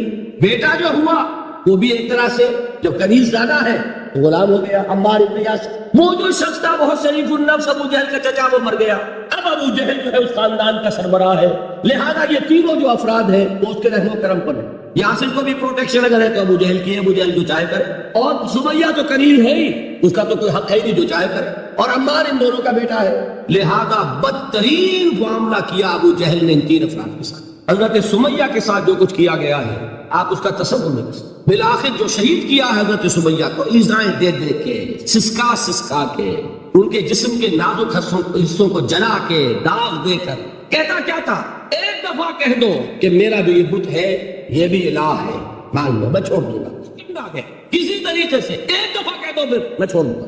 لیکن یہ میاں بیوی حضرت یاسر اور حضرت سمیہ رضی اللہ تعالی عنہما، یہ ہے ثبات، یہ ہے صبر، یہ ہے استقلال. ایک مرتبہ بھی کہنے کے لیے تیار نہیں، جو چاہو کر لو، اب ہم تو اس سے پیچھے نہیں ہٹے. تنگ آ کر اس نے حضرت سمیہ کی تو شرمگاہ میں برچھا مارا اور شہید کیا. حضرت یاسر کے بارے میں ایک روایت یہ ہے، ستا کے تنگ کر کر کے آخر کار جو ختم کیا، انہیں شہید کیا کس طرح؟ 4 سانڈ اونٹ جوان، ان سے رسے باندھے، ایک رسے سے ایک بازو باندھا، دوسرے سے دوسرا بازو باندھا، تیسرے سے ایک ٹانگ باندھی، چوتھے سے دوسری ٹانگ باندھی، اور چاروں کو دوڑایا ہے کہ جسم کے اوپر سے ہوتے. اس حال میں کیا ہو رہا تھا وہ میں بتا رہا ہوں کہ اللہ تو تاکید کر رہا ہے اپنے نبی کو اس میں، وَلِرَبِّكَ فَاصْبِرْ وَاصْبِرْ عَلَىٰ مَا يَقُولُونَ وَاصْبِرْ وَمَا صَبْرُكَ إِلَّا بِاللَّهِ وَاصْبِرْ لِحُكْمِ رَبِّكَ وَلَا تَكُنْ كَصَاحِبِ الْحُوتِ. اس وقت سامنے سے حضور گزرتے تھے جبکہ آل یاسر کے ساتھ یہ معاملہ ہو رہا ہے. کیا فرماتے تھے؟ اصبروا یا آل یاسر فَإِنَّ مَوْعِدَكُمُ الْجَنَّةُ. اے یاسر کے گھر والوں صبر کرو، جھیلو، اس لیے کہ تمہارے وعدے کی جگہ جنت ہے. اللہ تعالیٰ ادھر آنکھ بند ہوگی ادھر جنت میں تمہارا داخلہ ہو جائے. یہ ہے تواصوا بالصبر والعصر ان الانسان لفی خسر. یہ تواصوا بالصبر پر کون عمل کر رہا ہے؟ محمد الرسول اللہ صلی اللہ علیہ وسلم. اس میں بھی ایک بات ہے، وہ بھی سمجھ لیجیے، دین میں جہاں عظیمت ہے رخصت کا پہلو بھی ہے. یہ جو نوجوان تھے، یہ بوڑھے والدین کا تو وہ مقام ہے، یہ رتبہ بلند ملا جس کو مل گیا. ہر مدعی کے واسطے دار و رسم کہا، حضرت سمیہ اور حضرت یاسر. نوٹ کیجئے، میں ایک اعتبار سے کہا کرتا ہوں، سید الشہداء یہ بنے کہ نہیں بنے، ان کو جو فوقیت حاصل ہوئی، الفضل للمتقدمین، سب سے پہلی جان دینے والی یہ خاتون، اور سب سے پہلے جان دینے والا اللہ کے لیے، توحید کے لیے، محمد کی رسالت کے لیے صلی اللہ علیہ وسلم. دے تو بھی محمد کی صداقت کی گواہی. یہ صداقت کی گواہی دیتے ہوئے انہوں نے اپنی جانیں دے دی. لیکن جو نوجوان عمار ہے اس نے رخصت کی رائے اختیار کی، جیلا نہیں گیا، برداشت نہیں ہو سکا. ایک مرتبہ کلمہ کفر زبان سے نکال دیا، ابو جہل نے چھوڑ دیا، لیکن اب پشیمانی طاری ہوئی ہے میں کیا کر بیٹھا. اس کے بعد انہوں نے اپنے آپ کو ایک ستون سے باندھ دیا کہ حضور ہی آ کر مجھے اگر یہاں سے کھولیں گے تو میں کھلوں گا، ورنہ میں یہی اپنے آپ کو ہلاک کر دوں گا، مجھ سے کیا ہوگا. حضور خود تشریف لائے، دست مبارک سے کھولا، کہا کہ یہ بھی دین میں اجازت ہے، کلمہ کفر کہہ کر جان بچا لینے کی اجازت ہے. یہ رخصت ہے، عزیمت نہیں ہے. تمہارے والدین نے جو مقام حاصل کر لیا وہ تو پھر میں وہی کہوں گا کہ ہر مدعی کے واسطے دار و رسم کہا. یہ رتبہ بلند ملا جس کو مل گیا. البتہ دین میں یہ ہے، آیت بھی ہے قرآن مجید کی، وَقَلْبُهُ مُطْمَئِنٌ بِالْإِيمَانِ، دل ایمان پر جمع ہوا ہو، کسی وقت محض جان بچانے کے لیے کلمہ کفر کہہ دینا، دل پر کوئی آنچ اس کی نہ آ رہی ہو تو اس کی اجازت ہے. کمزور طبائع کو بھی اللہ تعالیٰ نے اپنے دین میں اکوموڈیٹ کیا ہے. حضور نے ان کی ہمت بندھائی کہ گھبراؤ نہیں، ٹھیک ہے. یہ بھی اگر تمہارے دل کے اوپر کوئی اثر نہیں ہے تو کوئی حرج. بہرحال یہ میں آپ کو اب اس کا فلسفہ بھی سمجھا دوں. میرے دل میں ایک دفعہ خیال آیا تھا، جس وقت ابو جہل حضرت سمیہ اور حضرت یاسر کے ساتھ یہ سلوک کر رہا تھا، کم سے کم 30 ورنہ میرے اندازے میں 40 اشخاص، 40 مسلمان مکے میں موجود تھے. میرے دل میں اچانک یہ خیال آیا، کیا یہ بے غیرت تھے، بے حمیت تھے؟ انہوں نے اپنی بہن کو چھڑایا نہیں؟ انہوں نے حضرت یاسر ان کے دینی بھائی ہیں، محمد کے غلام ہیں، ان کی حمایت میں کچھ تو کرتے، بلوا کرتے، کچھ شور کرتے، ہنگامہ کرتے، چھڑا کر لے جاتے، کیوں نہیں کیا؟ اچانک خیال آیا، نعوذ باللہ ثم نعوذ باللہ، نہ بے غیرت تھے نہ بے حمیت تھے. اصل بات یہ کہ حضور کی اجازت نہیں. کیا خون کھول رہا ہے، سینوں میں جوش ہے، لیکن اجازت نہیں. یہ ہے ڈسپلن کی وہ تربیت جو محمد رسول اللہ نے. دیکھیے جوش میں آ کے حملہ کرنا یہ اور بات ہے، خون کھول رہا ہو پھر اپنے آپ کو تھامنا یہ زیادہ مشکل کا. جب خون کھولتا ہے آدمی کو جان کی پرواہ نہیں ہوتی.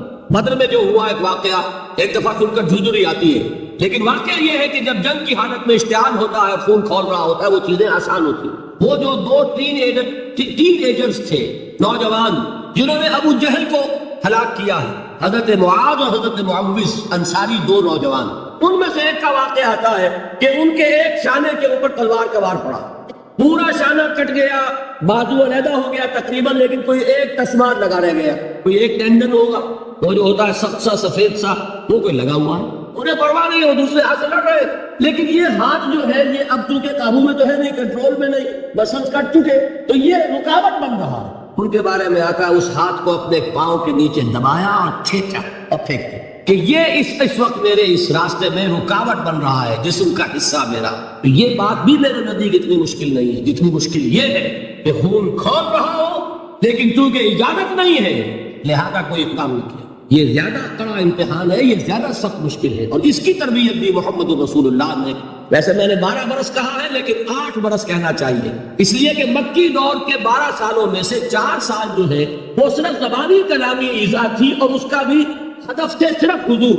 وہ جو میں نے بتایا پاگل ہے، مجنون ہے، شاعر ہے، ساحر ہے، ایک عجمی غلام اپنے گھر میں رکھا ہوا ہے، اس سے ڈکٹیشن لیتے رہتے ہیں، آ کے ہم پر دھوس جماتے ہیں، مجھ پر وہی نازل ہوئی ہے. یہ سب کچھ ہوا 4 برس تک، لیکن ہوا صرف حضور کے ساتھ کہ انہیں ڈی مورلائز کر دو، ان کی ہمت ختم ہو جائے، خود بخود یہ بات بیٹھ جائے گی بتاشے کی طرح. لیکن جب انہوں نے دیکھا کہ نہ محمد مبدل ہوئے صلی اللہ علیہ وسلم، نہ ان کے ساتھی مبدل ہوئے، یہ تو دعوت پھیل رہی ہے، ہمارے نوجوان جو ہے ان کے حلقے میں شامل ہو رہے ہیں، ہمارے اپنے لخت جگر، ہمارے اپنے چشم و چراغ. کون تھے مصعب بن عمیر، کون تھے عثمان غنی، کون تھے سعد بن ابی وقاص، قریش کے اعلیٰ گھرانوں کی چشم و چراغ نوجوان، وہ آ رہے ہیں محمد کے ہاتھ پر بیٹھ کر رہے ہیں، اسلام لا رہے ہیں صلی اللہ علیہ وسلم. انہوں نے دیکھا یہ ہمارے غلاموں میں بھی یہ آگ پھیل گئی، یہ تو سمجھیے کہ بارود کے اندر آگ لگ رہی ہے. یہ ابھی تک تو قانے تھے جو ظلم ہم کر رہے تھے اس پر، لیکن ان کے اندر اگر یہ ایمان اور اسلام کی دعوت اور تحریک ان میں پھیل گئی تو ہمارا اقتدار اور ہمارا یہ پورا نظام جو ہے چوپٹ ہو جائے. یہ ہے وہ چیز جو میں نے کل آپ کو اسماعیل کا مصرع سنایا تھا کہ نظام کہنا کے پاس بانو یہ معرض انقلاب میں ہے، beware of the revolution that is coming. لہذا اپنی پوری قوتوں کو جمع کرو اور کچل دو انہیں، مارو انہیں. یہ کام شروع ہوا ہے سن 5 بلکہ 4 کہنا چاہیے، 4 سے لے کر 12 تک 8 برس. اس کو کہتے ہیں پرسیکیوشن، فزیکل پرسیکیوشن، تشدد، مار پیٹ، جلانا، دہتے ہوئے انگاروں پر لٹانا، فاقے رکھنا، بھوکے رکھنا. ان کو ڈال دی گئی زنجیریں، گھروں میں بند کر دیا گیا نوجوانوں کو. حضرت عثمان کو چچا نے ان کے ایک چٹائی کے اندر لپیٹا اور بھونی دے دی، دم گھٹ رہا ہے، جان نکل گئی. حضرت مصعب بن عمیر رضی اللہ تعالیٰ عنہ، وہ نوجوان 200 درہم کا جوڑا ان کا سل کر آتا تھا شام سے تیار ہو کر، لباس معطر ہوتا تھا، جدھر سے نکل گیا پوری گلی جو ہے وہ معطر ہو گئی، انگلیاں اٹھ رہی ہیں، وہ جا رہا ہے مصعب، یہ خوشبو اس کی ہے. اس مصعب کے ساتھ کیا سلوک کیا؟ باپ تو مر چکا تھا، ماں نے پالا تھا، دولت بہت چھوڑ کر گیا تھا باپ، لہذا ماں نے بڑے ناز و نام میں پالا، بڑے لاڈ پیار میں. 200 درہم کا جوڑا تیار ہو رہا. لیکن یہ کہ آپ کو معلوم ہے عرب کے معاشرے میں عورت کی کوئی حیثیت نہیں تھی، ماں کا اختیار نہیں تھا. چچا تھا سربراہ خاندان کا، چچا نے کہا مصعب اگر تم نے اپنے باپ کا دین چھوڑ دیا ہے تو باپ کی دولت پر بھی تمہارا کوئی حق نہیں ہے، نکل جاؤ گھر سے. اس نے یہ سوچا تھا کہ مصعب کے ہوش ٹھکانے آ جائیں گے، دن میں تارے نظر آ جائیں گے، ناز و نام میں پلا ہوا، گھر سے نکل کے جائے گا کہاں؟ یہ سارا نشہ جو ہے توحید کا یہ حیران ہو جائے گا. حضرت مصعب کا جواب بالکل برعکس تھا، اچھا ٹھیک ہے چچا جان میں گھر چھوڑتا ہوں. وہی بات جو کبھی کہی تھی ابراہیم نے. آپ نے کیا کہا تھا؟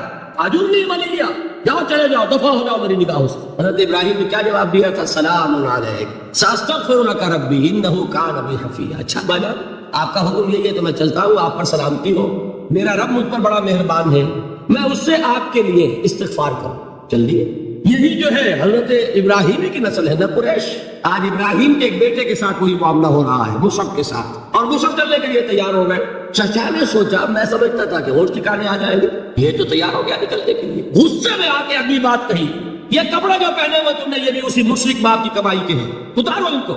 وہی کپڑے اتارے، مادہ زاد برہنہ گھر سے نکالے گئے. ماں کے پاس پہنچے، ماں نے آنکھوں پر ہاتھ رکھے. مصعب کیا ہوا کہ ماں سے کہتے ہیں کہ ماں میں موحد ہو گیا، اور وہاں سے گئے پھر حضور کی خدمت میں کپڑے کہیں سے مانگے ہوں گے. یہ مصعب ہیں 200 درہم کا جوڑا پہننے والے. جب حضور پر مدینے کے 12 افراد ایمان لائے تھے، بیعت عقبہ اولیٰ ہوئی، انہوں نے کہا کہ حضور ہمیں کوئی شخص اپنا ایسا شاگرد دیجئے جو ہمیں قرآن پڑھا سکے. حضور نے حکم دیا مصعب جاؤ، مدینے جاؤ، یثرب جاؤ، یثرب والوں کو قرآن پڑھاؤ، انہیں تبلیغ کرو. مصعب گئے ہیں وہاں، 1 سال کی کمائی 75 افراد لا کر حضور کے جھولی میں اگلے سال ڈال دیے کہ حضور یہ میری 1 سال کی کمائی ہے. 72 مرد 3 عورتیں. انہوں نے وہ بیعت کی تھی، بیعت عقبہ ثانیہ، جس کے الفاظ کل میں نے آپ کو سنائے تھے. بایعنا رسول اللہ صلی اللہ علیہ وسلم علی السمع والطاعت فی العسر والیسر والمنشط والمکرہ وعلی سرۃ علینا وعلی لا ننازع الامر اہلہ وعلی نقول بالحق اینما کنا لا نخاف فی اللہ لومۃ لائم. یہ 72 مرد تھے مدینے کے جنہوں نے یہ بیعت کی پھر انہوں نے ریکویسٹ کی کہ حضور اب آپ ہمارے یہاں تشریف لائیں، ہم اگر یہ مکے والے وہاں حملہ کریں گے تو ہم آپ کی حفاظت کریں گے جیسے کہ اپنے اہل و عیال کی کرتے ہیں۔ بہرحال وہ مصعب بن عمیر ہیں جو غزوہ احد میں شہید ہوئے، اور جب شہید ہوئے تو ان کے جسم پر صرف ایک چادر تھی۔ ایک بات تو یہ نوٹ کیجئے، موضوع سے ذرا بات تھوڑی ادھر ادھر جا رہی ہے، لیکن یہی چیزیں ہیں اصل میں کہ جو ہمارے دلوں کو منور کرنے والی ہیں نور ایمان سے۔ وہ علم بردار تھے غزوہ احد میں، جھنڈا مسلمانوں کا ان کے پاس، ایک ہاتھ پر ایک شان پروان پڑا، ہاتھ کٹ گیا، دوسرے سے تھاما، دوسرے پہ کٹ گیا، اب دونوں حصوں کے بچے ہوئے ٹکڑوں سے جھنڈے کو تھاما، گرنے نہیں دیا، یہاں تک کہ شہید ہو گئے۔ گرے ہیں تو جھنڈا گرا، شکل میں حضور سے بہت مشابہ تھے، خبر اڑ گئی کہ محمد شہید ہو گئے صلی اللہ علیہ وسلم۔ یہ مصعب بن عمیر کا واقعہ ہے۔ جب ان کو اب دفن کرنے کا وقت آیا، اور شہید کے لیے کفن جو ہے اس کا وہی لباس ہوتا ہے جو شہادت کے وقت ہو، حضور کے سامنے ایک پرابلم پیش کیا گیا، حضور مصعب کے جسم پر تو ایک چادر تھی، اور وہ چادر بھی اتنی چھوٹی ہے، یعنی 2 گز کی چادر بھی نہیں ہے، اس سے اگر سر ڈھانپتے ہیں مصعب کا تو پیر کھل جاتے ہیں، پیر ڈھانپتے ہیں تو سر کھلتا ہے، کیا کریں؟ حضور نے فرمایا سر ڈھانپ دو چادر سے اور پیروں پر گھاس ڈال دو، یہ آخری لباس ہے جو محمد کے اس دیوانے کو اس دنیا سے رخصت ہوتے ہوئے ملا ہے، جس کا 200 درہم کا جوڑا چلتا تھا۔ یہ ہے سب برداشت کیا کہ دیکھیے، یہ جان لیجیے میں جو بات فلسفے کی سمجھانا چاہتا تھا وہ یہ جو پیسو ریزسٹنس ہے 8 سال جو رہی ہے کہ تمہیں مارے، تمہیں تکلیفیں پہنچائیں، تم پر جو بھی آئے جھیلو، برداشت کرو، تمہیں ہاتھ اٹھانے کی اجازت نہیں۔ اصل میں انقلابی عمل میں یہ بہت فیصلہ کن چیز ہے۔ اس کی وجہ کیا ہے؟ دیکھیے اگر شروع ہی سے انقلابی لوگ وائلنٹ ہو جائیں گے تو ظاہر بات ہے وہ تو تھوڑے ہوتے ہیں، گنتی کے ہوتے ہیں، جو نظام قائم ہے اس کے پاس طاقت بہت ہوتی ہے، اس نظام کو اخلاقی جواب حاصل ہو جائے گا ان کو کچل دینے کا، ختم کر دینے، جبکہ وہ ہاتھ نہیں اٹھا رہے تو اخلاقی جواب تو نہیں ہے نا۔ اب اگر مارا جا رہا ہے تو عوام الناس کی دلی ہمدردیاں ان کے ساتھ ہوتی چلی جاتی ہے۔ یہ امیہ ابن خلف نے بلال کو آج اتنا مارا، کیوں مارا؟ کیا بلال نے کوئی چوری کر دی تھی؟ نہیں بھائی۔ کیا کوئی اور گستاخی کی تھی اپنے آقا کی؟ نہیں۔ کہیں معاذ اللہ اس نے اپنے آقا امیہ ابن خلف کی بیٹی کے اوپر تو کوئی نہیں ہاتھ اٹھا دیا تھا؟ نہیں۔ تو کیا وجہ ہوئی؟ بس صرف یہ وجہ ہے کہ وہ ایک اللہ کو مانتا ہے اور محمد پر ایمان لے آیا صلی اللہ علیہ وسلم۔ بتائیے اس کا کیا اثر ہوگا؟ یہ خباب بن الارت پیشے کے لحاظ سے لوہار تھے۔ سوچئے ایک زندہ انسان کو دہتے ہوئے انگاروں پر لٹایا جا رہا ہے، ان انگاروں سے کھال جلی، قبر کی چربی پگھلی، اس پگھلنے والی چربی سے وہ انگارے ٹھنڈے پڑے، یہ سب کچھ جھیل رہا ایک شخص۔ سوچنے والوں نے سوچا نہیں ہوگا کیا جرم تھا اس کا، بڑا شریف آدمی ہے، بہت اچھا کاریگر ہے، وقت پر کام دیتا ہے، مناسب اجرت لیتا ہے، یہ کیا ہوا؟ یہ کوئی جرم نہیں، جرم صرف ایک ہے، ایک اللہ کو مانتا ہے اور محمد کے دامن سے وابستہ ہے۔ آپ سوچئے، دیکھیے ایک لفظ ہم بولا کرتے ہیں سائلنٹ میجورٹی۔ واقعہ یہ ہے کہ کسی بھی معاشرے میں میجورٹی ہمیشہ سائلنٹ رہتی ہے، وہ سائلنٹ اسپیکٹیٹر ہوتی ہے، دیکھتی رہتی ہے کیا ہو رہا ہے، لیکن سائلنٹ میجورٹی سائلنٹ ہوتی ہے، اندھی بہری تو نہیں ہوتی، دیکھتی تو ہے کہ کیا ہو رہا ہے، سن تو رہی ہے کہ کیا چرچے ہیں۔ جب وہ دیکھتے ہیں کہ کچھ شریف لوگ ہیں، بڑے ہی اعلیٰ اخلاق والے لوگ ہیں، ان پر تشدد ہو رہا ہے، انہیں مارا جا رہا ہے، انہیں ستایا جا رہا ہے، ان پر کوڑے برس رہے ہیں، انہیں دہتے ہوئے انگاروں پر لٹایا جا رہا ہے، ان کا کوئی جرم نہیں، کوئی ان کی خطا نہیں، سوائے اس کے کہ ایک اللہ کو مانتے ہیں، انہوں نے کسی کو نقصان نہیں پہنچایا، انہوں نے کسی کا بال بیکا نہیں کیا، انہوں نے کسی پر دسترازی نہیں کی، دو دعائیں دے رہے ہیں انہوں نے۔ اس کا نتیجہ کیا نکلتا ہے؟ اندر ہی اندر سائلنٹ میجورٹی کنورٹ ہوتی ہے، وہ جرات تو نہیں ہوتی کہ بڑبڑا اعلان کریں، لیکن دل ان کے بدل رہے ہیں۔ اور آپ کو معلوم ہے ایک مصرع بڑا پیارا ہے، جو دلوں کو فتح کر لے وہی فاتح زمانہ۔ یہ دل فتح ہو رہے تھے اس وقت، یہ 8 برس میں محمد نے صلی اللہ علیہ وسلم قریش کے دل فتح، چاہے وہ ایمان نہیں لائے، لیکن اندر سے انہیں نظر آ رہا تھا کہ کون کیا ہے۔ یہ ہے پیسو ریزسٹنس، یہ ہے صبر محض۔ انقلابی عمل میں، اقامت دین کی جد و جہد میں پہلا مرحلہ یہ ہے صبر۔ دوسرا مرحلہ کیا ہے؟ جب اتنی قوت ہو گئی کہ اب آپ کو اندازہ ہے کہ اب آپ اس باطل نظام کے خلاف اقدام کر سکتے ہیں۔ دیکھیے ریولوشنری پروسیس کسے کہتے ہیں؟ پہلے ایک انقلابی نظریہ، اس کی اشاعت ہوگی، جو لوگ اس کو قبول کریں گے انہیں آرگنائز کیا جائے گا، ایک پارٹی کی شکل دی جائے گی، پھر ان کی تربیت ہوگی، جیسا انقلاب لانا ہے ویسی تربیت کرنی ہوگی۔ ٹکراؤ ہوگا اس باطل نظام کے ساتھ، غلط نظام کے ساتھ، اس ٹکراؤ کا پہلا مرحلہ اشارہ یہ ہے جب تک اتنی تعداد آپ کے پاس نہ ہو کہ آپ فیصلہ کن اقدام کر سکے، اس وقت تک دعوت ہی دینی ہے، لوگوں کی تعداد اپنے اندر شامل کرنی ہے، اپنی قوت بڑھانی ہے، اپنی تربیت کرنی ہے، اپنی اصلاح کرنی ہے اور صبر کرنا ہے، ریٹیلیٹ نہیں کرنا، اقدام نہیں کرنا، جوابی کارروائی نہیں کرنی۔ یہ کام ہے جو 12 برس میں مکے میں مکمل ہو گیا۔ اب کیا ہوا؟ ایک تعداد اب ہے حضور کے جانثاروں کی۔ یہ تعداد کیسے لوگوں کی ہے؟ ڈیووٹڈ، ڈیڈیکیٹڈ، اپنی زندگیاں وقف کیے ہوئے لوگ، طرح کے امتحان سے گزر چکے، بھٹیوں میں سے نکل چکے، تربیت ہو چکی، منظم ایسے ہیں کہ جو حضور کا حکم ہے اس پر عمل پیرا ہو، سمو طاعت، سنو اور اطاعت کرو۔ جس کا میں عرض کر چکا ہوں، اس سے بڑا کشن معاملہ نہیں ہو سکتا کہ تمہیں دہتے ہوئے انگاروں پر لٹا دیا جائے، تمہیں ہاتھ اٹھانے کی اجازت نہیں ہے۔ اس پر بھی پورے اترے صحابہ کرام، کسی نے ریٹیلیٹ نہیں کیا۔ اب معلوم ہوا اور اللہ نے ایک جگہ عطا فرما دی مدینہ منورہ کہ وہاں حضور کو تمکن عطا فرما دیا، بیس مل گیا۔ اب انقلابی عمل میں اقدام کا بیس بھی ہے، مدینہ طاقت بھی ہے صحابہ کرام کی۔ اب اقدام ہوا۔ اقدام کیا تھا؟ نبی اکرم صلی اللہ علیہ وسلم نے مدینے پہنچنے کے بعد، اور یہ نوٹ کر لیجئے، سورہ حج کی ایک آیت ہے، اذن للذین یقاتلون بانہم ظلموا وان اللہ علی نصرہم لقدیر۔ آج سے اجازت دی جا رہی ہے ان لوگوں کو جن پر ظلم و ستم کے پہاڑ توڑے گئے، ابھی تک حکم کا ہاتھ بندے رکھو، آج سے ہاتھ کھول دیا۔ یو کین ریٹیلیٹ، تم بدلہ لے سکتے ہو، جوابی کارروائی کر سکتے ہو۔ یہ آیت نازل ہوئی، حضرت عبداللہ ابن عباس کی یہ رائے ہے کہ یہ آیت نازل ہوئی ہے دوران سفر ہجرت، جب حضور مکے سے مدینے تشریف لے جا رہے تھے۔ یہ آیت یہ گویا کہ ٹرننگ پوائنٹ ہے کہ اب تک تو تمہیں حکم یہ تھا کہ چاہے تمہارے جسم کے ٹکڑے اڑا دیے جائیں، تم کوئی جوابی کارروائی نہیں کر سکتے۔ اب تو حکم بدل گیا، اب تم اقدام کرو، جوابی کارروائی کرو۔ حضور نے کیا کیا اس کو سمجھ لیجئے، یہ سیرت کا بہت اہم باب ہے اور نگلیکٹڈ ہے، توجہ نہیں ہوئی اس پر۔ واقعات موجود ہے سیرت کی کتابوں میں، ان واقعات کی اہمیت کیا ہے، ان سے کیا نتیجہ نکلتا ہے، اس پر زیادہ توجہ نہیں ہوئی۔ حضور نے مدینے پہنچ کر 6 مہینے تو کوئی اقدام نہیں کیا، اپنی پوزیشن کو کنسولیڈیٹ کیا، 3 اہم کام کیے۔ مسجد نبوی کی تعمیر کے ایک مرکز وجود میں آ جائے، وہی اب آپ کی تربیت گاہ ہے، وہی خانقاہ ہے، وہی گورنمنٹ ہاؤس ہے، وہی درسگاہ ہے، اصحاب صفہ ہے، حضور صلی اللہ علیہ وسلم ہے، نماز با جماعت ہے، خطبہ جمعہ ہے، تو خانقاہ بھی وہی، تربیت گاہ بھی وہی، درسگاہ بھی وہی، گورنمنٹ ہاؤس بھی وہی۔ دوسرا کام کیا کیا؟ جو یہودی قبائل تھے ان کو جکڑ لیا، معاہدوں میں معاہدے کر لیے تاکہ مدینے کے ڈیفنس کے لیے جوائنٹ ڈیفنس، اگر مدینے پر حملہ ہوگا طے ہو گیا کہ مل جل کر ڈیفینڈ کریں گے۔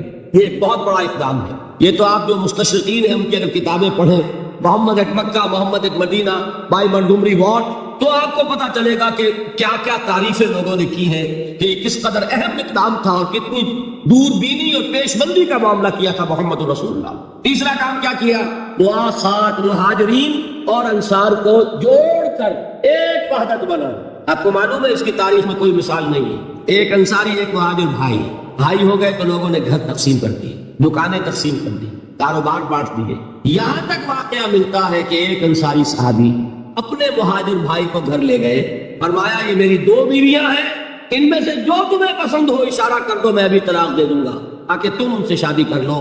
میں یہ برداشت کرنے کو تیار نہیں کہ میرے گھر میں 2 بیویاں ہوں اور میرے بھائی کا گھر جو ہے وہ آباد ہو۔ کوئی مغالطہ آپ کو نہ ہو جائے، کوئی غلط دلیل اس سے آپ نہ لے۔ اس وقت تک پردے کا حکم نہیں آیا تھا، پردے کا حکم بعد میں آیا، وہ سن 5 میں آیا، 6 میں آیا، سورہ نور میں، سورہ احزاب میں۔ یہ تو 5 اور 6 کی صورتیں ہیں۔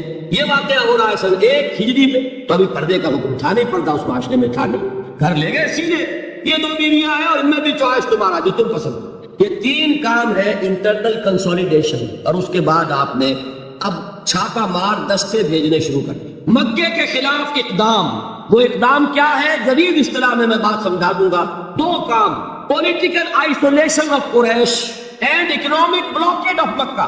حضور تشریف لے گئے، ایک قبیلے سے آپ نے معاہدہ کر لیا، وہ قبیلہ یا تو پہلے حلیف تھا قریش کا، اب حلیف ہو گیا محمد کا صلی اللہ علیہ وسلم۔ قریش کی آئسولیشن ہو رہی ہے اور حضور کی قوت بڑھ رہی ہے، یا یہ کہ ان کا بھی معاہدہ ہو گیا ان کا بھی ہو گیا تو نیوٹرل تو ہو گیا نا۔ یہ ہے پولیٹیکل آئسولیشن آف قریش۔ اور اکنامک بلاکیڈ کیا ہے؟ قریش کا کیا تھا ذریعہ معاش؟ تجارتی قافلے کہاں جاتے تھے؟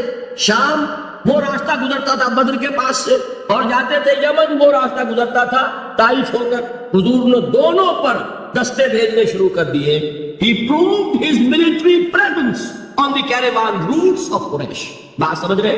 اور ایک جو اس پہ خاص طور پہ لشکر بھیجا آپ نے، وہ نخلا بھیجا۔ نخلا ایک وادی ہے، آپ حضرات اگر کبھی گئے ہو تو مکے سے جب طائف کی طرف جاتے ہیں تو درمیان میں وادی آتی ہے، وادی نخلا۔ اب آپ اندازہ کیجئے کہاں مدینہ، وہاں سے ایک لشکر کا چھوٹا سا دستہ، 12 افراد، ایک چھوٹا سا چھاپا مار دستے تو ایسے ہوتے ہیں چھوٹے، وہ لشکر تھوڑا ہی ہوتا ہے۔ حضرت عبداللہ ابن جہش اس کے کمانڈر، انہیں ایک سیل لیٹر دیتے ہیں حضور، بہت لگا ہوا کہ مدینے سے 2 دن کی مسافت پر باہر نکل کر پھر کھولنا اس کو، اور جو اس میں لکھا ہوا ہے انسٹرکشنز جو ہے کیری آؤٹ کرو۔ اتنی سیکریسی، جب وہ نکلے 2 دن کے فاصلے پہ باہر چلے گئے، کھولا لکھا وادی نخلا میں قیام کرو، اور وہاں جا کر قریش کی نقل و حرکت پر نگاہ رکھو اور ہمیں اطلاع دیتے رہو۔ اب یہ 300 میل کا سفر کر کے وہاں پہنچے، وہاں اتفاق سے ایک قافلہ قریش کا گزر رہا تھا، اس سے مٹ بھیڑ ہو گئی، مقابلہ ہوا۔ ایک آدمی قرشی جو ہے کافر مشرک، وہ ان کے ہاتھوں مارا گیا، 2 کو انہوں نے گرفتار کیا، باقی بھاگ گئے، تو جو مال غنیمت تھا وہ لے کر آ گئے۔ حضور ناراض ہوئے کہ میں نے تمہیں اس کا حکم نہیں دیا تھا، میں نے صرف یہ کہا تھا کہ وہاں قیام کر کے ہمیں انفارم کرو۔ لیکن یہ بات ریکارڈ پر آ جانی چاہیے کہ ہجرت کے بعد پہلا قتل جو ہوا مسلمانوں کے ہاتھوں ایک مشرک کا ہوا، یہ تھی جس نے مکے میں آگ لگا دی۔ اتنی جرأت ہو گئی محمد کی صلی اللہ علیہ وسلم۔ ادھر سے وہ ابو سفیان لے کر گئے ہوئے تھے قافلہ، تجارتی قافلہ، وہ واپس آ رہا تھا، اس کی طرف سے ایک پیغام پہنچ گیا کہ میرے قافلے کو خطرہ ہے محمد کے آدمیوں سے صلی اللہ علیہ وسلم، لہذا فوراً کوئی انتظام کرو مدد کا۔ یہ ہے وہ چیز جس کی آڑ لے کر ابو جہل جیسے لوگوں نے لشکر تیار کیا اور بدر کی طرف مارچ کیا۔ یہاں سے پہلی جنگ ہوئی ہے غزوہ بدر، سن 2 ہجری میں۔ اگر حضور اقدام نہ کرتے، حضور نے یہ دستے بھیجے نہ ہوتے، اگر مسلمانوں کے ہاتھوں ایک کافر کا قتل نہ ہوتا، اگر وہ راستہ جو ہے تجارتی راستہ وہ مخدوش نہ ہو گیا ہوتا، بدر کی جنگ نہ ہوتی۔ یہ اقدام تھا محمد رسول اللہ صلی اللہ علیہ وسلم کا، جس کے نتیجے میں final phase of revolution, armed conflict, وہ اب شروع ہوا ہے سن 2 میں، جاری رہا سن 8 تک۔ اندرون ملک عرب یہ 6 سال ہے، ان 6 سالوں میں غزوہ بدر، غزوہ احد، غزوہ احزاب، یہ سارے غزوے ہو گئے، پھر فتح مکہ، پھر یہ کہ غزوہ حنین، طائف کا محاصرہ، سن 8 تک یہ معاملہ مکمل ہو گیا۔ جاء الحق وزهق الباطل ان الباطل کان زہوقا۔ جب یہ فیز شروع ہوا ہے تو یہ آیت نازل ہوئی جو میں نے سنائی تھی آپ کو، یا ایھا الذین آمنوا استعینوا بالصبر والصلاۃ، اے مسلمانوں، اہل ایمان، مدد حاصل کرو۔ اب جو نیا فیز شروع ہو چکا ہے تمہاری جد و جہد کا، یہ مدنی آیت ہے نا، مدنی صورت ہے۔ وہ جد و جہد کا دور جو تھا مکی، وہ کچھ اور تھا، یہ کچھ اور ہے۔ اس میں تو اب تمہیں آگے بڑھنا ہے، کفر پر اور شرک پر حملہ آور ہونا ہے، اقدام کرنا ہے، چیلنج کرنا ہے۔ استعینوا بالصبر والصلاۃ، مدد حاصل کرو کس سے؟ صبر سے اور نماز۔ ان اللہ مع الصابرین، جان لو کہ اللہ تعالیٰ صبر کرنے والوں کے ساتھ۔ ولا تقولوا لمن يقتل في سبيل الله اموات، اور ہرگز نہ کہو اسے جو اللہ کی راہ میں قتل ہو جائے کہ وہ مردہ ہے۔ الاحیاء ولكن لا تشعرون، نہیں، وہ زندہ ہے لیکن تمہیں ان کا شعور نہیں ہے۔ اور سنیے اب یہ آیت اہم ترین ہے صبر کے موضوع پر۔ وَلَنَبْلُوَنَّكُمْ بِشَيْءٍ مِّنَ الْخَوْفِ وَالْجُوعِ وَنَقْصٍ مِّنَ الْأَمْوَالِ وَالْأَنفُسِ وَالثَّمَرَاتِ وَبَشِّرِ الصَّابِرِينَ، اور دیکھو ہم تمہیں آزمائیں گے۔ وَلَنَبْلُوَنَّكُمْ، ہم لازماً آزمائیں گے تمہیں، بِشَيْءٍ مِّنَ الْخَوْفِ، خوف کی کیفیت طاری کر کے، والجوع، بھوک، فقر اور فاقہ، ونقص من الاموال، مالی نقصان، والانفس، جانی نقصان، والثمرات، اور ثمرات، پھلوں اور میووں کا نقصان۔ میرے نزدیک یہاں پر ثمرات کا مفہوم ایک اور بھی ہے۔ ایک تو صاف تھا کھجور کی فصل تیار ہے، غزوہ تبوک جانے کا حکم مل گیا، کون اتارے گا، اور کھجور وقت پر اتری نہیں، برباد ہو گئی۔ یہ ہو رہا ہے نا میووں کا نقصان۔ اور میرے نزدیک یہاں یہ بھی ہے، بسا اوقات بہت سی محنتوں کا نتیجہ انسان دیکھتا کہ ضائع چلا گیا، میں نے 10 سال محنت کی، حاصل کوئی نہیں ملا۔ یہ ثمرات کیا ہے؟ محنتیں، محنتوں کے ثمرات کا ضیاع۔ کوشش آپ نے کی، قسمت کی خوبی دیکھیے، ٹوٹی کہاں کمن، 2-4 ہاتھ جب کے لبے باندھ گئے۔ بی پریپیئر، ایک شاعر کے یہ اشعار ہے، وہ کمیونسٹ تھا، میں نام بھی نہیں لیتا، لیکن یہ کہ یہ اسی انقلابی، چونکہ ان کا بھی ایک انقلابی نظریہ ہے، انقلابی عمل میں یہ سارے مراحل آتے ہیں۔ کوئی سیٹ بیک آیا فرض کیجئے، کوئی ناکامی ہو گئی، اپنے ساتھیوں کو دل بدھانے کے لیے یہ فصل امیدوں کی ہمدم اس بار بھی غارت جائے گی، سب محنت صبح و شاموں کی اب کے بھی اکارت جائے گی۔ میرے نبی کے ثمرات کا جو لفظ یہاں آیا ہے، الگ من الاموال والانفس والثمرات، سب محنت صبح و شاموں کی اب کے بھی اکارت جائے گی۔ دھرتی کے کونوں کھدروں میں پھر اپنے لہو کی کھاد بھرو، پھر مٹی سینچو اشکوں سے، پھر اگلی رت کی فکر کرو، پھر اگلی رت کی فکر کرو، جب پھر ایک بار اجڑنا ہے، ایک فصل پکی تو بھر پایا، تب تک تو یہی کچھ کرنا، ایک مقصد ہے سامنے، انقلاب برپا کرنا ہے۔ ایک کوشش ناکام ہو جائے کوئی پرواہ نہیں، نیکسٹ، پھر تیار رہو ناکامی کے لیے۔ ایسا نہ ہو جو انگریزی میں کہتے ہیں hope for the best but be prepared for the worst, ایسا نہ ہو کہ دوسری مرتبہ ناکام ہو کے بددل ہو جاؤ، تمہاری ہمتیں جواب دے جائیں، نہیں، پہلے سے تیار رہو کہ دوسری مرتبہ بھی ناکامی آئے تو آئے، لیکن جب تک یہ کامیابی حاصل نہیں ہوتی ہمیں یہ کام کیے تھے۔ دیکھیے سیرت میں آیا کہ نہیں ہے واقعہ، بدر میں مسلمانوں کو فتح ہوئی تو احد میں زک پہنچی کہ نہیں، 70 صحابہ شہید ہوئے کہ نہیں؟ اگر ان کی ہمتیں جواب دے جاتی تو گاڑی کیسے چلتی؟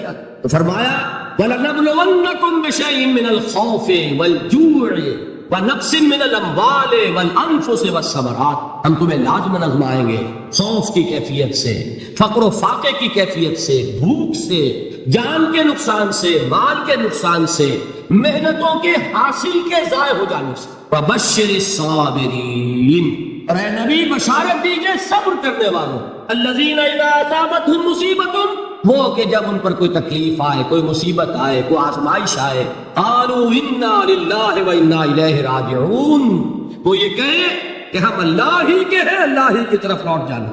یہ وہی انداز ہے جو میں نے فارسی کا شعر سنایا تھا آپ کو کہ سر تسلیم خم ہے جو مزاج یار، وہ ہمارا مولا ہے، ہمارا آقا، اگر اسے یہی منظور ہے تو ہمیں بھی یہی منظور۔ میں نے تسلیم و رضا کی بات کی تھی نا، آپ کو کچھ شعر سنائے تھے، ایک شعر اور سنیے، اور یہ کس کا ہے؟ محمد علی جوہر کا۔ ایک مرتبہ جیل گئے، ان کی ایک بیٹی جوان بیمار ہوئی، موت ہو گئی، باہر چھوڑا انگریز نے، جاؤ بھائی دفن کر دو بیٹی۔ دوسری مرتبہ جیل گئے، دوسری جوان بیٹی اسی مرض میں مبتلا ہوئی، اب یہ جیل میں ہے، خبر پہنچی کہ دوسری بیٹی کے اوپر بھی اسی مرض کا حملہ ہوا۔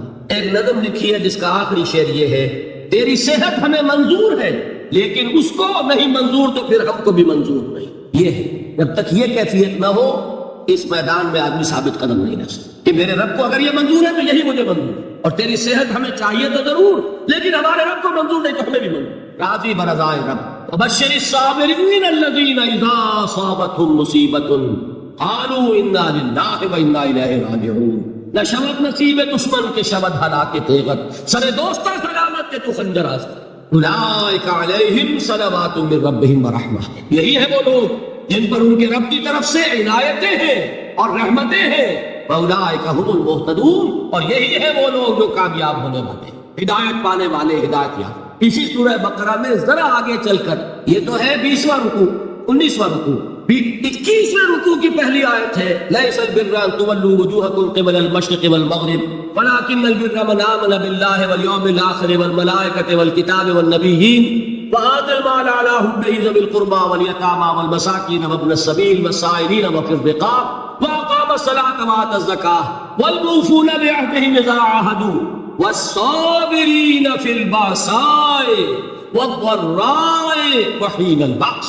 یہ آیت جو ہے سورۃ العصر میں جو مضامین آئے تھے سارے اس میں موجود ہیں۔ وہاں ایمان کا لفظ آیا، یہاں 5 ایمانیات کی تفصیل آ گئی، اعمال کی تفصیل آئی، اور آخری بات وہاں کیا ہے؟ وتواصوا بالصبر، اور یہاں کیا ہے؟ والصابرین فی البأساء والضراء وحین البأس، اور صبر کرنے والے، اصل نیکی ان کی ہے جو صبر کریں، کس میں؟ جنگ کے وقت، ضرائے، بأسائے، باسا کہتے ہیں فقر اور فاقہ، واحد آئے گا باس تو اس کے معنی جنگ، اور باسا جمع میں آئے گا تو فاقہ، فقر، بھوک، اور ذرائع جسمانی تکلیف، ضرب، جسمانی تکلیفوں میں صبر کرنے والے، فقر اور فاقے میں صبر کرنے والے، اور جنگ کے وقت صبر کرنے والے۔ اولئک الذین صدقوا واولئک ھم المتقون، یہ ہیں وہ لوگ جو صبر کرنے والے ہیں، یہ ہیں جو سچے ہیں، جو اپنے دعوے میں نیکی کے اور ایمان کے ثابت ہیں، اور یہی وہ لوگ ہیں جو متقی۔ اگلی سورت ہے سورہ آل عمران، اس میں 2 لفظ آئے ہیں، آخری آیت، یا ایھا الذین آمنوا اصبروا وصابروا ورابطوا واتقوا اللہ لعلکم تفلحون. دیکھیے یہاں صبر اور صابر جو تعلق جہد اور جہاد کا ہے وہی ہے صبر اور مصابرت. صبر ایک طرفہ عمل ہے، آپ جھیل رہے ہیں، برداشت کر رہے ہیں. صبر علی المعصیہ، صبر علی الطاعہ، صبر علی الابتلاء، یہ سب کیا ہے؟ صبر. اور مصابرت کیا ہے؟ صبر کا صبر سے مقابلہ. یہ سورہ آل عمران، اب وقت نہیں ہے، میں آپ کو سناتا اللہ تعالیٰ نے کیسے کیسے مسلمانوں سے کہا مسلمانوں تمہیں زک پہنچی ہے تو انہیں بھی تو پہنچی تھی.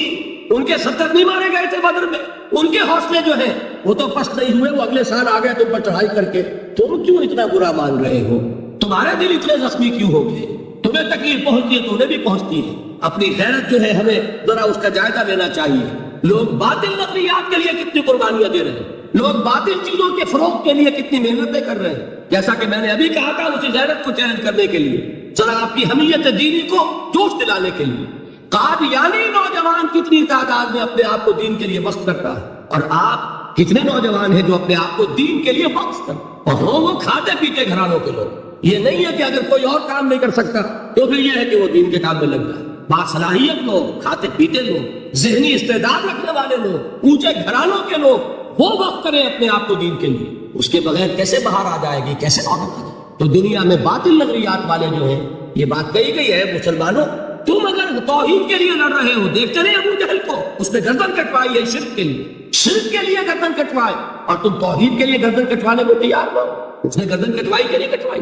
اور کس طرح کٹوائی ہے؟ جو کہ بڑا متکبر قسم کا، فرعون قسم کا شخص تھا. جب گردن کاٹنے لگے تو کہتا ہے ذرا نیچے سے کاٹنا تاکہ جب تم نیزے کے اوپر چڑھاؤ میرے سر کو تو اونچا نظر آئے، معلوم ہو سردار کا سر. وہ بدبخت مرتے ہوئے بھی جو اس کی کیفیت تھی نا اس کو دیر میں رکھی. تو یہ اس لوگوں نے قربانیاں دی، جانیں دی. تو فرمایا اگر تم ان سے زیادہ قربانی نہیں دو گے، جو نوٹ کر لیجیے اس کو، مجرد اگر حق کو غالب کرنا اللہ کے ذمے ہو تو آنے واحد میں غالب کر دے گا، تمہیں تکلیف ہی دینے کی ضرورت ہے. سمجھ رہے ہیں؟ کیا اللہ کے مقابلے میں کوئی باطل کی طاقت ٹھہر سکتی ہے؟ یہ تمہارے ایمان کا امتحان ہے، یہ تمہارے خلوص کی آزمائش ہے، یہ تمہارے امتحان کا ثبوت درکار ہے کہ اللہ تعالیٰ دیکھنا چاہتا ہے تم اس کے لیے اپنی جانیں قربان کرنے کو تیار ہو، تم اس کے لیے تن من دھن لگانے کو تیار ہو کہ نہیں. اور یہ جان لو کہ اگر کفار اور مشرکین اور ملحدین اور باطل نظریات والے وہ جو کچھ قربانیاں اپنے باطل نظریات کے لیے دے رہے ہیں ان سے زیادہ اگر تم نہیں دو گے تو حق غالب نہیں ہوگا. انہوں نے جو صبر کیا ہے اپنے باطل نظریات پر، اگر تم اس سے زیادہ صبر کا ثبوت نہیں دو گے اپنے اس حق پر تو حق غالب نہیں ہوگا. اس لیے فرمایا یا ایھا الذین آمنوا اصبروا وصابروا، نہ صرف یہ کہ صبر کرو بلکہ صبر میں اپنے دشمنوں سے آگے نکلو، ان کے صبر سے بڑھ کر صبر کرو. وَرَابِطُوا، مرابطہ کہتے ہیں چوکس رہنا، ہوشیار، پہرا دو، ایسا نہ ہو کہ دشمن جو ہے غفلت میں تمہارے اوپر کوئی حملہ جو ہے کر بیٹھے. وَاتَّقُوا اللَّهَ، اور اللہ کا تقوی اختیار کرو، لعلکم تفلحون، تاکہ تم فلاح پاؤ. یہ ہے حضرات تواصوا بالصبر. میں نے عرض کیا تھا ہر جگہ پر آپ کو چوٹی کی بات صبر ملے گی. آیت الکرسی، آیت البر جو میں نے آپ کو سنائی آخر میں، والصابرین فی البأساء والضراء وحین البأس. امیم سجدہ، وما یلقاها الا الذین صبروا وما یلقاها الا ذو حظ عظیم. اس کے بغیر تو نہیں ہوگا. چھوٹے لوگ، کم ہمت لوگ، عزیمت نہ رکھتے ہو، حوصلہ نہ رکھتے ہو، برداشت نہ رکھتے ہو، تحمل نہ کر سکے، لالچ سے ڈگمگا جائے. دیکھیے یہ بھی میں نے چونکہ بات کہی تھی سن لیجیے سیرت سے. حضور صلی اللہ علیہ وسلم کے بارے میں جب مکے کے سرداروں کو یہ یقین ہو گیا کہ تشدد ہمارا فیل ہو گیا، نہ محمد بدل ہوئے نہ ان کے ساتھی صلی اللہ علیہ وسلم ورضی اللہ تعالی عنہم اجمعین، تو انہوں نے دوسرا پاسا پھینکا. پہلا پاسا کیا تھا؟ استہزاء، تمسخر، مذاق، ڈیمورلائز کرو، نروس بریک ڈاؤن کرو، بیٹھ جائیں پتاشے کی طرح، حل ہوا نہیں تو کھڑے رہیں. تو دوسرا وار مارو، ستاؤ، تکلیفیں دو، بھوکا مارو، دہکتے ہوئے انگاروں پر لٹاؤ، ان کو ہلاک کرو. حل ہوا، یہ حربہ بھی ناکام ہو گیا. ایک آدمی واپس نہیں پھرا، ایک شخص کو بھی ہم اپنے اس تمام پرسیکیوشن سے نہ توحید سے ہٹا سکے نہ محمد سے برگشتہ کر سکے صلی اللہ علیہ وسلم. بلکہ مرض بڑھتا گیا جو دوا کی، ان کے اعتبار سے تو مرض تھا نہیں کہ وہ تو بات آگے بڑھ رہی. ہم نے جتنا دبایا تو جو کہا ہے کہ اتنا ہی یہ ابھرے گا جتنا کہ دبا دیں گے، تو ہمارا دباؤ جو ہے وہ ناکام ہو گیا. تو تیسرا بار آیا تھا، تو کیا تھا؟ سفارت آئی ابو طالب کے پاس. دیکھو ابو طالب، تمہارا بھتیجا جو ہے وہ ہمارے معبودوں کو باطل ٹھہرا رہا ہے، ہم تنگ آ چکے ہیں. اگر تو اسے بادشاہت چاہیے، اگرچہ ہم کسی بادشاہ کے عادی نہیں ہیں، لیکن ہم اسے اپنا بادشاہ بھی مانیں۔ اگر اسے دولت چاہیے تو اشارہ کرے، ہم سیم و زر کے انبار اس کے قدموں میں لگا دیں، اور کہیں نکاح کرنا چاہے اشارہ کر دیں، جس اونچے سے اونچے گھرانے میں وہ چاہے گا قریش کے، ہم اس کی شادی کرتے ہیں۔ تینوں ہی لالچ ہے نا دنیا میں۔ ویسے تو زر زن زمین، آپ کے ہاں یہ 3 زے مشہور ہیں، زر زن زمین۔ زمین کو اقتدار سمجھ لیجئے، قوت سمجھ لیجئے، دبدبہ سمجھ لیجئے۔ زن، زر اور حکومت، تینوں پیشکشیں انہوں نے کی۔ دیکھیے یہ ہوتے ہیں مرحلے تحریکوں کے لیے بہت ہی نازک۔ نبی کے لیے تو خیر کوئی امکان نہیں تھا، غیر نبی ہو تو سوچے گا نا یہ بادشاہ بنا رہے ہیں، بادشاہ بنو، اس وقت تھوڑا سا کمپرومائز کر لو، پھر ہاتھ میں قوت آ جائے گی تو پھر سب ٹھیک کر لیں گے۔ اگرچہ کبھی ٹھیک نہیں ہوتا، وہ ٹھیک ہوتا ہے اسی پروسیس سے جو محمد رسول اللہ نے اختیار کیا۔ یہ تمام ٹیمپٹیشنز ہوتی ہیں، راستے سے بھٹکانے کی کوشش، کہ دباؤ سے نہیں مانے تو یہ لعنت جو ہے یہ انہیں ہٹائے۔ کیا جواب تھا حضور کا صلی اللہ علیہ وسلم؟ چچا نے جب بات کی ہے، انہوں نے براہ راست تو حضور سے بات کرنے کی ضرورت نہیں ہوئی تھی، ابو طالب کے واسطے سے بات کی۔ چچا نے جب بات کی ہے آ کر، حضور نے فرمایا چچا جان اگر وہ میرے داہنے ہاتھ میں سورج اور بائیں میں چاند رکھ دے تب بھی میں یہ کام نہیں چھوڑتا۔ تو عزیمت میں نے کہا تھا صبر کیا ہے، اپنے طے کردہ راستے پر بڑھتے چلے جائیں، نہ کسی ٹیمپٹیشن سے، نہ کسی پریشر سے، نہ کسی تکلیف سے، نہ کسی ایذا سے، نہ کسی استہزاء سے، کسی سے بھی متاثر ہوئے بغیر اپنی منزل کی طرف پیش قدمی کیے چلے جانا، یہ ہے صبر۔ یہ صبر کی آخری۔ اور انقلابی صبر جو ہے اس میں ایک مرحلہ آتا ہے پیسو ریزسٹنس، ایک آتا ہے ایکٹیو ریزسٹنس۔ ایک میں صبر محض ہے، جھیلو برداشت کرو، کوئی ریٹیلیشن نہیں، اور ایک وہ آتا ہے کہ اب آگے بڑھو، بڑا پیارا مصرع ہے، آگے بڑھو یا وقت کی رفتار روک دو۔ وہ آگے بڑھ کر پھر نظام باطل کو چیلنج کیا جاتا ہے، اور پھر جنگ ہے۔ ان اللہ یحب الذین یقاتلون فی سبیلہ صفا کانہم بنیان مرصوص۔ ان اللہ اشتری من المؤمنین انفسهم واموالهم بان لهم الجنہ یقاتلون فی سبیل اللہ فیقتلون ویقتلون وعدا علیہ حقا فی التوراۃ والانجیل والقرآن ومن اوفی بعہدہ من اللہ فاستبشروا ببیعکم الذی بایعتم بہ وذالک هو الفوز العظیم۔ اللہ نے اہل ایمان سے ان کے جانیں اور ان کے مال خرید لیے ہیں جنت کے عوض۔ نتیجہ کیا ہے؟ وہ جنگ کرتے ہیں اللہ کی راہ میں، قتل کرتے بھی ہیں، قتل ہوتے بھی ہیں۔ بدر میں 70 کو قتل کیا، مسلمان شہید ہوئے 13، 14 وہ تھے جو زخمی ہو گئے تھے، واپسی پر مدینے کے راستے میں ان کا بھی انتقال ہوا۔ 14 مسلمان، ادھر 70، اور احد میں 70 صحابہ شہید، ادھر 23۔ تلک الایام نداولها بین الناس، یہ دن ہے جن کو ہم الٹ پھیر کرتے رہتے ہیں لوگوں کے مابین، لیکن یہ کہ بد دل نہیں ہوئے، قافلہ بڑھتا رہا۔ اور غزوہ احزاب میں وہ شعر میں کل سنا چکا ہوں محمد کے جانثاروں کا، نحن الذین بایعوا محمدا علی الجہاد ما بقینا ابدا، ہم وہ ہیں جنہوں نے محمد سے بیعت کی ہے جہاد کی صلی اللہ علیہ وسلم۔ اب یہ جہاد، یہ قتال، یہ جنگ، یہ سرفروشی، یہ جانفشانی جاری رہے گی جب تک جان میں جان۔